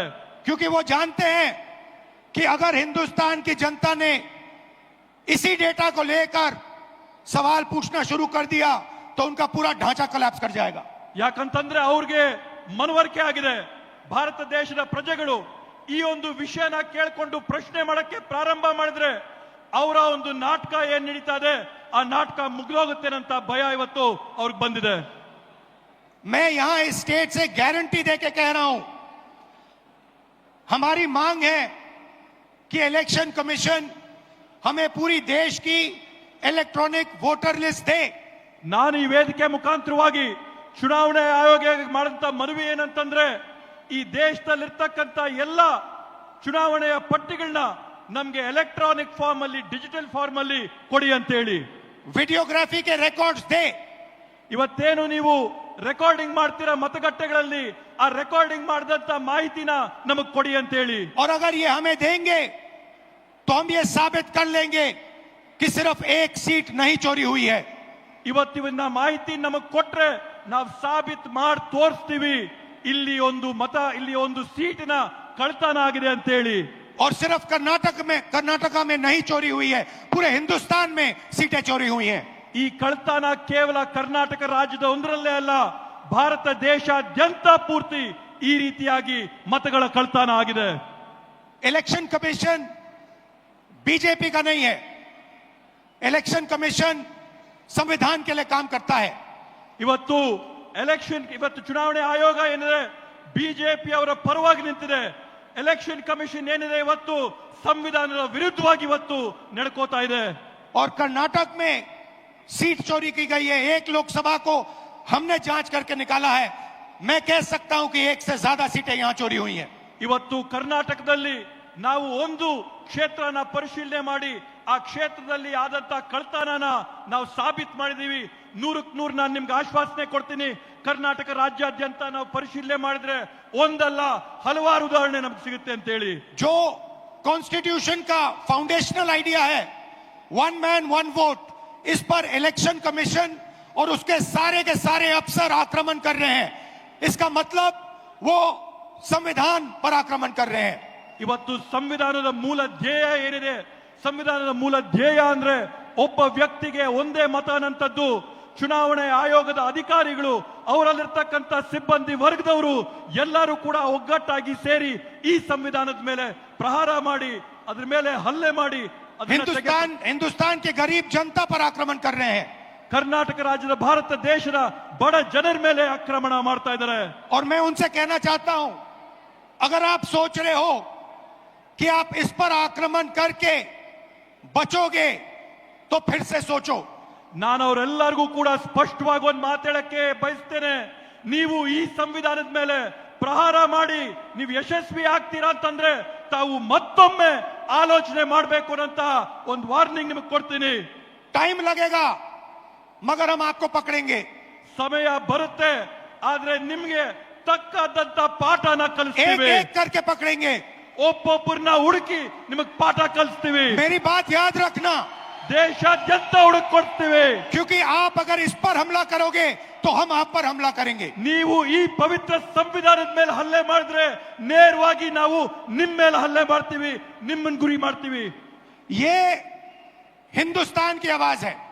ಈ ಒಂದು ಪವಿತ್ರವಾದಂತ ಗ್ರಂಥ ಈ ದೇಶದ ಧ್ವನಿ. याद रखिए, नरेंद्र मोदी 25 सीट की मार्जिन से प्रधानमंत्री हैं। ತಾವು ನೆನಪಿಟ್ಕೋಬೇಕು, ನರೇಂದ್ರ ಮೋದಿ ಅವರು ಕೇವಲ 25 ಸೀಟುಗಳಿಂದ ಇವತ್ತು ಈ ದೇಶದ ಪ್ರಧಾನಮಂತ್ರಿ ಆಗಿದ್ದಾರೆ. एक सीट हमने दिखा दी कि चोरी हुई है। ಒಂದು ಸೀಟ್ನ ನಾವು ಸಾಬೀತು ಮಾಡಿ ತೋರಿಸಿದೀವಿ ಕಳ್ತನ ಆಗಿದೆ ಆ ಸೀಟಲ್ಲಿ ಅಂತ ಹೇಳಿ. 25 सीट वो 35,000 या कम वोटों से जीते हैं। 25 ಸ್ಥಾನಗಳನ್ನ ಅವರು 34,000ಕ್ಕಿಂತ ಕಡಿಮೆಯ ಅಂತರದಲ್ಲಿ ಇವತ್ತು ಜಯ ಸಾಧಿಸಿರೋದನ್ನ ನಾವು ನೋಡಿದೀವಿ. अगर हमें इलेक्ट्रॉनिक डेटा मिल जाए, हम साबित कर देंगे कि हिंदुस्तान का प्रधानमंत्री चोरी करके प्रधानमंत्री बना है। ಇವತ್ತು ನಮ್ಗೆ ಸರಿಯಾದಂತ ಮಾಹಿತಿ ಕೊಟ್ರೆ ನಾವು ಸಾಕ್ಷಿಯಾಗಿ ತೋರಿಸ್ತೀವಿ ಈ ದೇಶದ ಪ್ರಧಾನಮಂತ್ರಿ ಕಳ್ತನ ಮಾಡಿ ಪ್ರಧಾನಮಂತ್ರಿ पूरे ಆಗಿರ್ತಕ್ಕಂಥದ್ದು. देश को यह सवाल पूछना चाहिए कि इलेक्शन कमीशन इलेक्ट्रॉनिक डेटा और वीडियोग्राफी क्यों नहीं दे रहा है। ಇವತ್ತು ಪೂರ್ತಿ ದೇಶ ಒಕ್ಕೊರಲಿನಿಂದ ಪ್ರಶ್ನೆ ಮಾಡಬೇಕಾಗಿದೆ. ಚುನಾವಣೆ ಆಯೋಗ ಡಿಜಿಟಲ್ ರೆಕಾರ್ಡ್ ನ ಮತ್ತೆ ರೆಕಾರ್ಡಿಂಗ್ಗಳನ್ನ, ವಿಡಿಯೋ ರೆಕಾರ್ಡಿಂಗ್ ನ ಯಾಕೆ ಕೊಡ್ತಾ ಇಲ್ಲ ಅಂತ ಹೇಳಿ. मैं लीडर ऑफ ऑपोजिशन हूं मगर मैं अकेला नहीं बोल रहा हूं। ನಾನು ವಿರೋಧ ಪಕ್ಷದ ನಾಯಕನಾಗಿರ್ಬೋದು, ಆದ್ರೆ ನಾನು ಒಬ್ಬೊಂಟಿಗನಾಗಿ ಮಾತಾಡ್ತಾ ಇಲ್ಲ. हिंदुस्तान की सारी राजनीतिक ऑपोजिशन की पार्टियां ये सवाल पूछ रही हैं। ಈ ದೇಶದ ಎಲ್ಲ ರಾಜಕೀಯ ಪಕ್ಷಗಳು ಕೂಡ ನಮ್ಮ ಜೊತೆ ನಿಂತು ಇದನ್ನ ಪ್ರಶ್ನೆ ಮಾಡ್ತಾ ಇದ್ದಾರೆ. और इलेक्शन कमीशन को एकदम ये डेटा हमारे हवाले कर देना चाहिए। ಅದೇ ರೀತಿಯಲ್ಲಿ ಚುನಾವಣೆ ಆಯೋಗ ಈ ಕೂಡಲೇನೆ ಈ ಎಲ್ಲಾ ಮಾಹಿತಿಗಳನ್ನ ಬಹಿರಂಗ ಪಡಿಸಬೇಕು ಅಂತ ಹೇಳ್ತೇನೆ. कर्नाटक में जो हमने डेटा निकाला है वो एक क्राइम का एविडेंस है। ಕರ್ನಾಟಕ ರಾಜ್ಯದಲ್ಲಿ ನಾವು ತೆಗೆದಿರ್ತಕ್ಕಂಥ ಮಾಹಿತಿ ಒಂದು ದೊಡ್ಡ ಕುತಂತ್ರದ ಸಾಕ್ಷಿಯ ಗುಡ್ಡ ಆಗಿ ನಿಂತಿದೆ. 6 महीने लगे हमें उस डेटा को निकालने के लिए। 6 ತಿಂಗಳಿನ ಕಾಲಾವಧಿ ಆಗಿದೆ ನಮ್ಗೆ ಆ ಮಾಹಿತಿನೆಲ್ಲ ಸಂಗ್ರಹ ಮಾಡೋದಕ್ಕೋಸ್ಕರ. इतना बड़ा कागजों की पाइल थी। 7 ಅಡಿ ಎತ್ತರದ ಕಾಗದಗಳ ಪತ್ರಗಳ ಪೇಪರ್ಗಳನ್ನ ಇವತ್ತು ನಾವು ಪರಿಶೀಲನೆ ಮಾಡಿದ್ದೇವೆ. एक फोटो को लाखों फोटो के सामने कंपेयर किया है. ಒಂದು ಭಾವಚಿತ್ರನ ಲಕ್ಷಾಂತರ ಭಾವಚಿತ್ರಗಳ ಜೊತೆಗೆ ಹೋಲಿಕೆ ಮಾಡಿದ್ದೇವೆ. ನಾವು हर एक नाम को चेक किया है. ಪ್ರತಿಯೊಂದು ಹೆಸರನ್ನ ನಾವು ಪರಿಶೀಲನೆ ಮಾಡಿದ್ದೇವೆ. और हम मानते हैं कि हिंदुस्तान का पूरा जो डेटा है, इलेक्शन का डेटा है, वो एविडेंस है. ಇವತ್ತು ನಾವು ಹೇಳ್ತೀವಿ ಭಾರತ ದೇಶದಲ್ಲಿ ನಡೆದಿರ್ತಕ್ಕಂಥ ಚುನಾವಣೆಗಳಲ್ಲಿ ಇರ್ತಕ್ಕಂಥ ಮತಪಟ್ಟಿಗಳು ಇದಕ್ಕೆ ಸಾಕ್ಷಿಯಾಗಿವೆ. ಪ್ರತಿಯೊಂದು ಈ और अगर उसको किसी ने डिस्ट्रॉय किया तो वो एविडेंस को डिस्ट्रॉय कर रहा है. ಇವತ್ತು ನಾವು ಯಾರನ್ನೇ ಪ್ರಶ್ನೆ ಮಾಡಿದ್ರು ಕೂಡ ಅವರು ಈ ಸಾಕ್ಷಿನ ನಾಶ ಮಾಡಂತ ಕುತಂತ್ರದಲ್ಲಿದ್ದಾರೆ. और उस क्राइम को आगे बढ़ा रहा है. ಈ ರೀತಿಯಾದಂತಹ ಕುತಂತ್ರನ, ಈ ತಪ್ಪುಗಳನ್ನ ಅವರು ಮುಂದುವರಿಸ್ತಾನೆ ಹೋಗ್ತಾ ಇದ್ದಾರೆ. और इलेक्शन कमीशन के लोगों को एक और बात माननी होगी, समझना होगा. ಇವತ್ತು ಎಲೆಕ್ಷನ್ ಚುನಾವಣೆ ಆಯೋಗದವರು ಜನರ ಹತ್ರದಿಂದ ಕೇಳಂತ ಮತ್ತೊಂದು ಪ್ರಶ್ನೆಗೆ ಉತ್ತರ ಕೊಡಬೇಕಾಗ್ತದೆ. हमें एक सीट की सच्चाई निकालने के लिए 6 महीने लगे. ನಮ್ಗೆ ಒಂದು ಸೀಟಿನ ವಾಸ್ತವಾಂಶ ತೆಗೆದಷ್ಟರಲ್ಲಿ 6 ತಿಂಗಳಿನ ಕಾಲಾವಧಿ ಬೇಕಾಗಿತ್ತು. मगर अगर आपने हमें डेटा नहीं दिया तो हम ये काम एक नहीं 10, 15, 20, 25 सीटें में भी कर सकते हैं. ನೀವೇನಾದ್ರೂ ನಮ್ಗೆ ಈ ಮಾಹಿತಿನ ಕೊಟ್ಟಿಲ್ಲ ಅಂದ್ರೆ ನೇರವಾಗಿ ನಾವು ನಿಮ್ಗೆ ಹೇಳ್ತಾ ಇದೀವಿ, ಒಂದು ಕ್ಷೇತ್ರ ಅಲ್ಲ, 5, 10, 15, 25 ಕ್ಷೇತ್ರಗಳಲ್ಲಿ ನಾವು ಈ ಮಾಹಿತಿನ ಸಂಗ್ರಹ ಮಾಡಿ ಬಹಿರಂಗ ಮಾಡ್ತೀವಿ. पेपर कॉपियां हैं हमारे पास. ನಮ್ಮ ಹತ್ರ ಮಾಹಿತಿ ಇದೆ ಇದ್ರ ಬಗ್ಗೆ. आप छुपा नहीं सकते ನೀವು ಇದನ್ನ ಯಾವುದೇ ಕಾರಣಕ್ಕೂ ಬಚ್ಚಿಡಕ್ಕಾಗಲ್ಲ, ಮುಚ್ಚಿಡಕ್ಕಾಗಲ್ಲ. और आप छुप नहीं सकते. ನೀವು ಸುಮ್ಮನೆ ಕೂಡ ಇರಕ್ ಸಾಧ್ಯವಿಲ್ಲ. एक ना एक दिन आपको ऑपोजिशन का सामना करना पड़ेगा. ಒಂದಲ್ಲ ಒಂದಿನ ನೀವು ವಿರೋಧ ಪಕ್ಷಗಳನ್ನ ಎದುರಿಸಲೇಬೇಕಾಗುತ್ತೆ ಅಂತ ಹೇಳ್ತೀನಿ ಈ ಸಂದರ್ಭದಲ್ಲಿ. हर ऑफिसर को और इलेक्शन कमिश्नर को यह बात अच्छी तरह समझ लेनी चाहिए. ಚುನಾವಣೆ ಆಯೋಗದ ಪ್ರತಿಯೊಬ್ಬ ಅಧಿಕಾರಿಗೆ, ಅವರ ಮುಖ್ಯಸ್ಥರಿಗೆ, ಪ್ರತಿಯೊಬ್ಬರಿಗೂ ಕೂಡ ಈ ವಿಷಯ ಮನವರಿಕೆ ಆಗಬೇಕು ಅಂತ ಹೇಳ್ತೀನಿ. यहाँ पे एक लोकसभा चोरी की गई है. ಇಲ್ಲೇ ಒಂದು ಚುನಾವಣೆಯ ಫಲಿತಾಂಶನ ಕಳ್ತನ ಮಾಡಿದಂತಾಗಿದೆ. ये एक क्रिमिनल एक्ट है. कर्नाटक की जनता के खिलाफ एक क्रिमिनल एक्ट है. ಇದು ಕರ್ನಾಟಕ ರಾಜ್ಯದ ಜನತೆಯ ವಿರುದ್ಧವಾಗಿ ಇದೊಂದು ದೊಡ್ಡ ಅಪರಾಧವಾಗಿ ನಿಂತಿದೆ. ಅಪರಾಧ ಮಾಡಿದ್ದಾರೆ ಇವತ್ತು ಕರ್ನಾಟಕದ और ವಿರುದ್ಧವಾಗಿ. कर्नाटका की सरकार को इस क्राइम का इन्वेस्टिगेशन करना चाहिए और एक्शन लिया जाना चाहिए. ಕರ್ನಾಟಕ ರಾಜ್ಯ ಸರ್ಕಾರ ಈ ಒಂದು ಅಪರಾಧದ ವಿರುದ್ಧವಾಗಿ ತನಿಖೆ ನಡೆಸಬೇಕು, ಜನಕ್ಕೆ ನ್ಯಾಯ ಕೊಡಿಸಬೇಕು ಅಂತ ಈ ಸಂದರ್ಭದಲ್ಲಿ ಹೇಳ್ತೇನೆ. ये जो इलेक्शन कमीशन के ऑफिसर्स हैं जिन्होंने 1000, 10,000, 15,000 लोगों को, फेक लोगों को वोटर लिस्ट में डाला है, इनसे सवाल पूछना चाहिए. ಇವತ್ತು ಯಾವ ಚುನಾವಣೆ ಅಧಿಕಾರಿಗಳಿದ್ದಾರೆ, ಯಾರು ಸೇರ್ಕೊಂಡು 5,000, 10,000, 15,000 ಮತಗಳನ್ನ ಇವತ್ತು ಮತದಾರರ ಪಟ್ಟಿಗೆ ಸೇರಿಸಿದ್ದಾರೆ, ಅವರೆಲ್ಲರನ್ನೂ ಕೂಡ ಇವತ್ತು ಪ್ರಶ್ನೆ ಮಾಡಬೇಕಾಗಿದೆ. और महादेवापुरा की सच्चाई निकालनी चाहिए. ಮತ್ತೆ ಮಹದೇವಪುರ ಚುನಾವಣೆಯಲ್ಲಿ ನಡೆದಂತ ವಾಸ್ತವಾಂಶನ ಹೊರಗೆ ತೆಗಿಬೇಕಾಗಿದೆ. मैं आप सबका दिल से धन्यवाद करता हूं कि आप कांग्रेस पार्टी के कार्यकर्ता, जिनके खून में इस संविधान का डीएनए, ನಾನು ಮತ್ತೊಮ್ಮೆ ತಮ್ಮೆಲ್ಲರಿಗೂ ಕೂಡ ಮನಸ್ಪೂರ್ವಕವಾದಂತಹ ಧನ್ಯವಾದ ಹೇಳಕ್ ಬಯಸ್ತೇನೆ. ಕಾಂಗ್ರೆಸ್ ಪಕ್ಷದ ಕಾರ್ಯಕರ್ತರಾದಂತಹ ತಾವೆಲ್ಲರೂ ಕೂಡ ತಮ್ಮ ರಕ್ತಗತವಾಗಿ ರಕ್ತದಲ್ಲಿ ಸಂವಿಧಾನದ ಡಿಎನ್ಎ ತಮ್ಮೆಲ್ಲರಲ್ಲಿ ಕೂಡ ಇದೆ ಅಂತ ಹೇಳಿ आपको याद होगा कि कर्नाटका की सरकार चोरी की गई थी. ತಮಗೂ ಕೂಡ ನೆನಪಿರಬಹುದು, ಈ ಹಿಂದೆ ಕರ್ನಾಟಕ ರಾಜ್ಯದ ಸರ್ಕಾರನ ಕೂಡ ಕಳ್ತನ ಮಾಡಿದ್ದಂಥದ್ದು. पैसा देकर चोरी की गई थी. ಕಾಸುಗಳನ್ನ ಕೊಟ್ಟು, ಹಣ ಕೊಟ್ಟು ಸರ್ಕಾರ ಕಳ್ತನ ಆಯ್ತು. और मैं आपसे अब कह रहा हूं 100% सबूत के साथ कि लोकसभा में भी आपसे चोरी की गई है. ನಾನು ಮತ್ತೊಮ್ಮೆ ತಮ್ಗೆ ಹೇಳ್ತಾ ಇದ್ದೀನಿ, 100ಕ್ಕೆ 100 ವಿಶ್ವಾಸದೊಂದಿಗೆ ಹೇಳ್ತಾ ಇದ್ದೀನಿ, ಸಾಕ್ಷಿ ಆಧಾರದ ಜೊತೆ ಹೇಳ್ತಾ ಇದ್ದೀನಿ, ಲೋಕಸಭೆಯ ಚುನಾವಣೆ ಕೂಡ ಕಳ್ತನ ಆಗಿದೆ ಅಂತ ಹೇಳಿ. बीजेपी की विचारधारा इस संविधान के खिलाफ है. ಬಿಜೆಪಿ ಅವರ ತತ್ವ ಸಿದ್ಧಾಂತ ಈ ಸಂವಿಧಾನದ ವಿರೋಧವಾಗಿದೆ. और ये हिंदुस्तान के गरीब लोगों का, किसानों का, मजदूरों का, छोटे व्यापारियों का हथियार है. ಇವತ್ತು ಈ ಸಂವಿಧಾನ ಈ ದೇಶದಲ್ಲಿರ್ತಕ್ಕಂಥ ಬಡವರು, ಕಾರ್ಮಿಕರು, ರೈತರು, ಕೂಲಿ ವರ್ಗದವರು ಇವರೆಲ್ಲರ ರಕ್ಷಣೆಗಿರ್ತಕ್ಕಂಥದ್ದು ಈ ಒಂದು ಪವಿತ್ರ ಪುಸ್ತಕ ಮಾತ್ರ. और हर कांग्रेस पार्टी का कार्यकर्ता और नेता इसकी रक्षा करेगा. ಮತ್ತೆ ಪ್ರತಿ ಕಾಂಗ್ರೆಸ್ ಪಕ್ಷದ ನಾಯಕರುಗಳು, ಮುಖಂಡರುಗಳು, ಕಾರ್ಯಕರ್ತರು ತಾವೆಲ್ಲರೂ ಕೂಡ ಇದರ ರಕ್ಷಣೆಯನ್ನ ಮಾಡಬೇಕು ಅಂತ ಮನವಿ ಮಾಡ್ತೀನಿ. और इलेक्शन कमीशन को एकदम हिंदुस्तान की सारी इलेक्ट्रॉनिक वोटर लिस्ट पिछले 10 साल की हमें दे देनी चाहिए. ಚುನಾವಣೆ ಆಯೋಗ ಇವತ್ತು ಈ ದೇಶದಲ್ಲಿ ನಡೆದಂತ ಕಳೆದ 10 ವರ್ಷದ ಚುನಾವಣೆಗಳ ಮತದಾರರ ಪಟ್ಟಿನ ಈ ಕೂಡಲೇ ಬಿಡುಗಡೆ ಮಾಡಬೇಕು ಅಂತ ಆಗ್ರಹ ಮಾಡ್ತೇವೆ. और वीडियोग्राफी भी दे देनी चाहिए. ಅದರ ಜೊತೆಗೆ ಮತಗಟ್ಟೆಗಳಲ್ಲಿ ಮಾಡುವಂತ ವಿಡಿಯೋ ರೆಕಾರ್ಡಿಂಗ್ ಕೂಡ ಬಹಿರಂಗಪಡಿಸಬೇಕು ಅಂತ ಹೇಳ್ತೇವೆ. और अगर ये नहीं देंगे तो वो एक क्राइम को छुपा रहे हैं. ಇವರೇನಾದ್ರೂ ಈ ಮಾಹಿತಿನ ಹಂಚಿಲ್ಲ ಅಂತಂದ್ರೆ ಇವರೊಂದು ದೊಡ್ಡ ಅಪರಾಧನ ಬಚ್ಚಿಡ್ತಾ ಇದ್ದಾರೆ ಅಂತ ಆಗುತ್ತೆ. और बीजेपी को इलेक्शन चोरी करने की मदद कर रहे हैं. ಮತ್ತೆ ಅದ್ರ ಜೊತೆಗೆ ಚುನಾವಣೆ ಆಯೋಗ ಬಿಜೆಪಿ ಪಕ್ಷಕ್ಕೆ ಚುನಾವಣೆ ಮತಗಳ್ಳತನ ಮಾಡೋದಕ್ಕೆ ಸಹಕಾರ ಕೊಡ್ತಾ ಇದೆ ಅಂತ ಆಗುತ್ತೆ. जय संविधान, जय हिंद. ಜೈ ಸಂವಿಧಾನ್.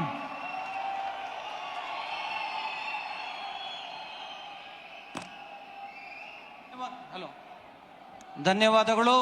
ವಿರೋಧ ಪಕ್ಷದ ನಾಯಕರಾದ ರಾಹುಲ್ ಗಾಂಧಿ ಅವರಿಗೆ ನೀವೆಲ್ಲ ನಿಂತ್ಕೊಂಡು ಇವಾಗ ಹೇಳಬೇಕು, ಇಡೀ ಬೆಂಗಳೂರು ಇವತ್ತು, ಕರ್ನಾಟಕ ಇವತ್ತು ರಾಹುಲ್ ಗಾಂಧಿ ಹಿಂದೆ ಅಂತ. ರಾಹುಲ್ ಗಾಂಧಿ, ರಾಹುಲ್ ಗಾಂಧಿ, ರಾಹುಲ್ ಗಾಂಧಿ. ಇಡೀ ದೇಶ ಇವತ್ತು ರಾಹುಲ್ ಗಾಂಧಿ ಅವರ ಮತ್ತೆ ಮಲ್ಲಿಕಾರ್ಜುನ್ ಖರ್ಗೆ ಅವರ ಹಿಂದೆ ಇವತ್ತು ನಿಂತಿದೆ. ಎಲೆಕ್ಷನ್ ಕಮಿಷನ್ ಅವರ ಅನ್ಯಾಯ ಏನಿದೆ ಅದರ ವಿರುದ್ಧ ನಾವು ಪ್ರತಿಭಟನೆನ ಇವತ್ತಿಂದ ಪ್ರಾರಂಭ ಮಾಡ್ತೀವಿ ಅಂತ ಇಲ್ಲಿ ರಾಹುಲ್ ಗಾಂಧಿ ಅವರು ಘೋಷಣೆ ಮಾಡಿದ್ದಾರೆ. ಅವರಿಗೆ ಧನ್ಯವಾದಗಳು. ಈಗ ನಮ್ಮ ಕರ್ನಾಟಕದ ಸುಪುತ್ರ ಎಐಸಿಸಿ ಅಧ್ಯಕ್ಷ ಅಂತ ಶ್ರೀ ಮಲ್ಲಿಕಾರ್ಜುನ್ ಖರ್ಗೆ ಸಾಹೇಬರು ತಮ್ಮನ್ನು ಉದ್ದೇಶಿಸಿ ಮಾತನಾಡ್ತಾ ಇದ್ದಾರೆ.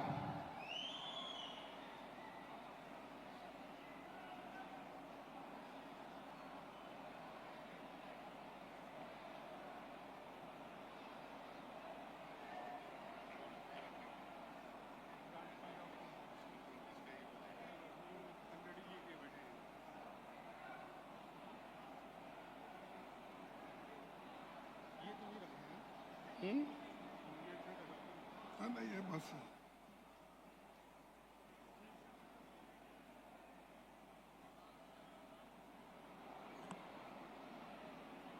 ಇಂದಿನ ಈ ಬೃಹತ್ ಸಭೆಯಲ್ಲಿ ಉದ್ದೇಶಿಸಿ ಮಾತನಾಡಿದಂಥ ನಿಮ್ಮ ಎಲ್ಲರ ಮೆಚ್ಚಿನ ನಾಯಕರಾದ ಶ್ರೀ ರಾಹುಲ್ ಗಾಂಧೀಜಿ ಅವರೇ, ಕೆ.ಸಿ. ವೇಣುಗೋಪಾಲ್ जी ಅವರೇ, रणदीप सिंह सुरजेवाला जी ने, chief minister Karnataka Siddaramaiah ji, deputy chief minister D K. Shivakumar ji ಮತ್ತು ಈ ವೇದಿಕೆ ಮೇಲೆ ಕುಳಿತಂತ ಎಲ್ಲ ಮಂತ್ರಿಮಂಡಲದ ಸದಸ್ಯರೇ, ಎಂಪಿಗಳೇ, ಎಂಎಲ್ಸಿಗಳೇ ಹಾಗೂ ಕಾಂಗ್ರೆಸ್ ಪಕ್ಷದ ಮುಖಂಡರುಗಳೇ ಮತ್ತು ಇಲ್ಲಿ ಉಪಸ್ಥಿತಿರ್ತಕ್ಕಂಥ ಎಲ್ಲ ನಮ್ಮ ಕಾಂಗ್ರೆಸ್ ಪಕ್ಷದ ಕಾರ್ಯಕರ್ತ ಬಂಧುಗಳೇ, ಭಗಿನಿಯರೇ, ಮಾಧ್ಯಮದ ಮಿತ್ರರೇ, ಈಗಾಗಲೇ ರಾಹುಲ್ ಗಾಂಧೀಜಿ ಅವರು ಬಹಳ ಸ್ಪಷ್ಟವಾಗಿ ಯಾವ ರೀತಿಯಾಗಿ 2024ರಲ್ಲಿ ಮೋದಿ ಅವರು ವೋಟ್ ಕಳ್ಳತನ ಮಾಡಿ ಕದ್ದು ಈ ದೇಶದ ಪ್ರಧಾನಮಂತ್ರಿ ಆಗಿದ್ದಾರೆ. ಅದು ಯಾಕೆ ನಾವು ಇದು ಹೇಳ್ತಾ ಇದ್ದೇವೆ ಅಂದ್ರೆ, ರಾಹುಲ್ ಗಾಂಧೀಜಿ ಅವರು ವಿಶೇಷವಾಗಿ ಬೆಂಗಳೂರಿನಲ್ಲಿ ನಡೆದಂತ ಚುನಾವಣೆಯಲ್ಲಿ ನಮ್ಮ ಸೆಂಟ್ರಲ್ ಬೆಂಗಳೂರು ಚುನಾವಣೆಯಲ್ಲಿ ಒಂದು ಅಸೆಂಬ್ಲಿ ಕ್ಷೇತ್ರವನ್ನು ಆಯ್ಕೆ ಮಾಡಿ ಅವರು ಡೀಟೇಲ್ ವಾಗಿ ಸುಮಾರು 6 ಲಕ್ಷ 60,000 ವೋಟರ್ಗಳು ಅಲ್ಲೇನಿದ್ರು ಅವ್ರದ್ದು ಪ್ರತಿ ಒಂದು ಕೂಡ ಅವರು ಅದರ ಫೋಟೋಗಳು, ಹೆಸರುಗಳು, ಯಾವ ಏರಿಯಾದಲ್ಲಿರ್ತಾರೋ, ಯಾರ ಮನೆಯಲ್ಲಿರ್ತಾರೋ ಅದು ಎಲ್ಲನೂ ಕೂಡ 6 ತಿಂಗಳ ಇದರ ಅಭ್ಯಾಸ ಮಾಡಿ ತದನಂತರ ಒಂದು ನಿರ್ಣಯಕ್ಕೆ ನಾವು ಬಂದಿದ್ದೇವೆ. ಹೋದ ಚುನಾವಣೆ ಇದು ಜನತೆ ಬಗ್ಗೆ ದ್ರೋಹ ಮಾಡತಕ್ಕಂಥ ಚುನಾವಣೆ ಮತ್ತು ನಾವು ದೇಶದಲ್ಲಿ ಸಂವಿಧಾನ ಉಳಿಸಬೇಕು ಮತ್ತು ವಯಸ್ಕರಿಗೆ ಸಿಕ್ಕಂತ ವೋಟಿನ ಅಧಿಕಾರ ಉಳಿಸಬೇಕು, ಪ್ರಜಾಪ್ರಭುತ್ವ ಉಳಿಸಬೇಕು ಅಂತ ಹೇಳಿ ನಮ್ಮ ಪ್ರಯತ್ನ ಇದೆ. ಆದರೆ ಮೋದಿಜಿ ಅವರ ಪ್ರಯತ್ನ ಏನಂದ್ರೆ ಜನ ವೋಟ್ ಕೊಡದೇ ಇದ್ರು ಆ ವೋಟ್ಗಳನ್ನ ಕದ್ದು ಎಲ್ಲಿ ಹೆಚ್ಚಿಗೆ ವೋಟ್ ಮಾಡಬೇಕು, ಯಾವ ಏರಿಯಾದಲ್ಲಿ ಕಡಿಮೆ ವೋಟ್ ಹಾಕಿ ಮಾಡಬೇಕು, ಇದು ಎಲ್ಲನೂ ಕೂಡ ಮೋದಿಜಿ ಅವರು ಮತ್ತು ಶಾ ಅವರು ಇವರೆಲ್ಲ ಪ್ಲಾನ್ ಮಾಡಿ ಎಲೆಕ್ಷನ್ ಕಮಿಷನ್ಗೂ ಕೂಡ ಅವರು ಇವತ್ತಿನ ದಿವಸ ಒತ್ತಡವನ್ನು ತಂದು ಈ ಕೆಲಸ ಮಾಡ್ತಾ ಇದ್ದಾರೆ. ಅದಕ್ಕಾಗಿ ಈಗಿರ್ತಕ್ಕಂಥ ಸರ್ಕಾರ ಇದು ಕಳ್ಳತನದ ಸರ್ಕಾರ. ಕಳ್ಳತನದ ಸರ್ಕಾರ ಇದ್ದ ಕಾರಣ ಇದಕ್ಕೆ ನೈತಿಕ ಬಲ ಇಲ್ಲ. ಸರ್ಕಾರದಲ್ಲಿ ಇರೋಕ್ಕೆ ಯಾವುದೇ ಇದಕ್ಕೆ ಹಕ್ಕಿಲ್ಲ. ಆದರೂ ಕೂಡ ಮೋದಿಯವರು ಇವತ್ತು ಎಲ್ಲ ಕಡೆ ಹೇಳ್ತಾರೆ, ನಾನು ದೇಶದ ಅಭಿವೃದ್ಧಿಗಾಗಿ ಮತ್ತು ದೇಶದ ಕಲ್ಯಾಣಕ್ಕಾಗಿ ನಾವೆಲ್ಲ ಕೆಲಸ ಮಾಡ್ತಾ ಇದ್ದೇನೆ ಅನ್ನತಕ್ಕಂಥದ್ದು ಹೇಳ್ತಾ ಇದ್ದಾರೆ. ಇದು ಸುಳ್ಳು, ಅಪ್ಪಟ್ಟು ಸುಳ್ಳು. ಮತ್ತು ಈಗಾಗಲೇ ನಮ್ಮ ಪಾರ್ಟಿ ವತಿಯಿಂದ ಸಾಕಷ್ಟು ನಾವು ಎಲ್ಲ ರಾಜ್ಯಗಳಲ್ಲಿ ಇಂಥ ತಪ್ಪುಗಳನ್ನು ಹುಡುಕಿ ಹುಡುಕಿ ಹುಡುಕಿ ತೆಗಿತಾ ಇದ್ದೇವೆ. ಮಹಾರಾಷ್ಟ್ರದಲ್ಲಿಯೂ ಕೂಡ ಅದೇ ಮಾಡಿತ್ತು ಮತ್ತು ಉತ್ತರ ಪ್ರದೇಶದಲ್ಲಿ, ಬಿಹಾರದಲ್ಲಿ, ರಾಜಸ್ಥಾನದಲ್ಲಿ ಕೂಡ, ಮಧ್ಯಪ್ರದೇಶದಲ್ಲಿ ಕೂಡ ಎಲ್ಲ ಕಡೆ ಇವತ್ತು ಮತದಾನದ ಅಧಿಕಾರವನ್ನು ನಾವು ಕೊಟ್ಟಿದ್ದೇವೆ. ಅದರದ್ದು ಮಿಸ್ಯೂಸ್ ಮಾಡಿ, ಬೋಗಸ್ ವೋಟಿಂಗ್ ಮಾಡಿ ಇವತ್ತು ಮೋದಿಯವರು ಈ ದೇಶವನ್ನು ಆಳ್ತಾ ಇದ್ದಾರೆ. ಬಂಧುಗಳೇ, ನಾನು ನಿಮಗೆ ವಿಶೇಷವಾಗಿ ಈ ಮಾತನ್ನ 6 ವರ್ಷದ ಹಿಂದೆ ಹೇಳಿದ್ದೆ. 2019ನಲ್ಲಿ ಯಾವಾಗ ನಾನು ಮೊದಲನೇ ಸಲ ಸೋತೆ, ನನ್ನ ಜೀವನದಲ್ಲೇ ಸೋಲು ಕಂಡಿದ್ದು ಅದು ಒಂದೇ ಎಲೆಕ್ಷನ್. ನಾನು ಸುಮಾರು 12 ಎಲೆಕ್ಷನ್ ಗೆದ್ದಿದ್ದೇನೆ, ಆದರೆ ಒಂದೇ ಒಂದು ಎಲೆಕ್ಷನ್ ಸೋತಿದ್ದು 2019ನಲ್ಲಿ. 2019ನಲ್ಲಿ ಇದೇ ರೀತಿಯಾಗಿ ಮಾಡಿದ್ರು. ಆವಾಗ ನಮಗೆ ಗೊತ್ತಾಗಲಿಲ್ಲ.